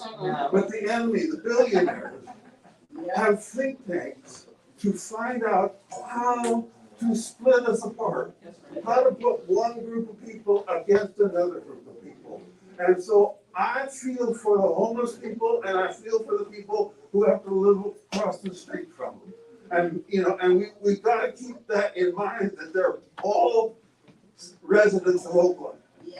And, and somehow we got to help, you know, and not that long ago, they would have just cited them all for vagrancy and thrown them out of town to another town. Not that long ago, vagrancy was legal in my childhood. So anyway, I think what you said impressed me, that we need to work all people in Oakland for all people in Oakland. That's right. What a great note to end on. Thank you, Paul. We need to understand that we are one people, and if you have disagreements with folks, find out where are the commonalities and let's build from there. Because I believe that all people want to be safe, all people want good food to eat and clean air to breathe and clean water to drink. And what makes us human is what connects us and what binds us. Let's build on that. Thank you all for coming out today. I was so humbled, and I'm so humbled to be the district representative, and just know I will continue to fight for y'all. Y'all can call me Carol Fight. And I'm here to get the work done. So please help me, because this is a gargantuan task, and I need all of us on board. And stay tuned for next town hall. It's going to be on housing and homelessness. Thank you all.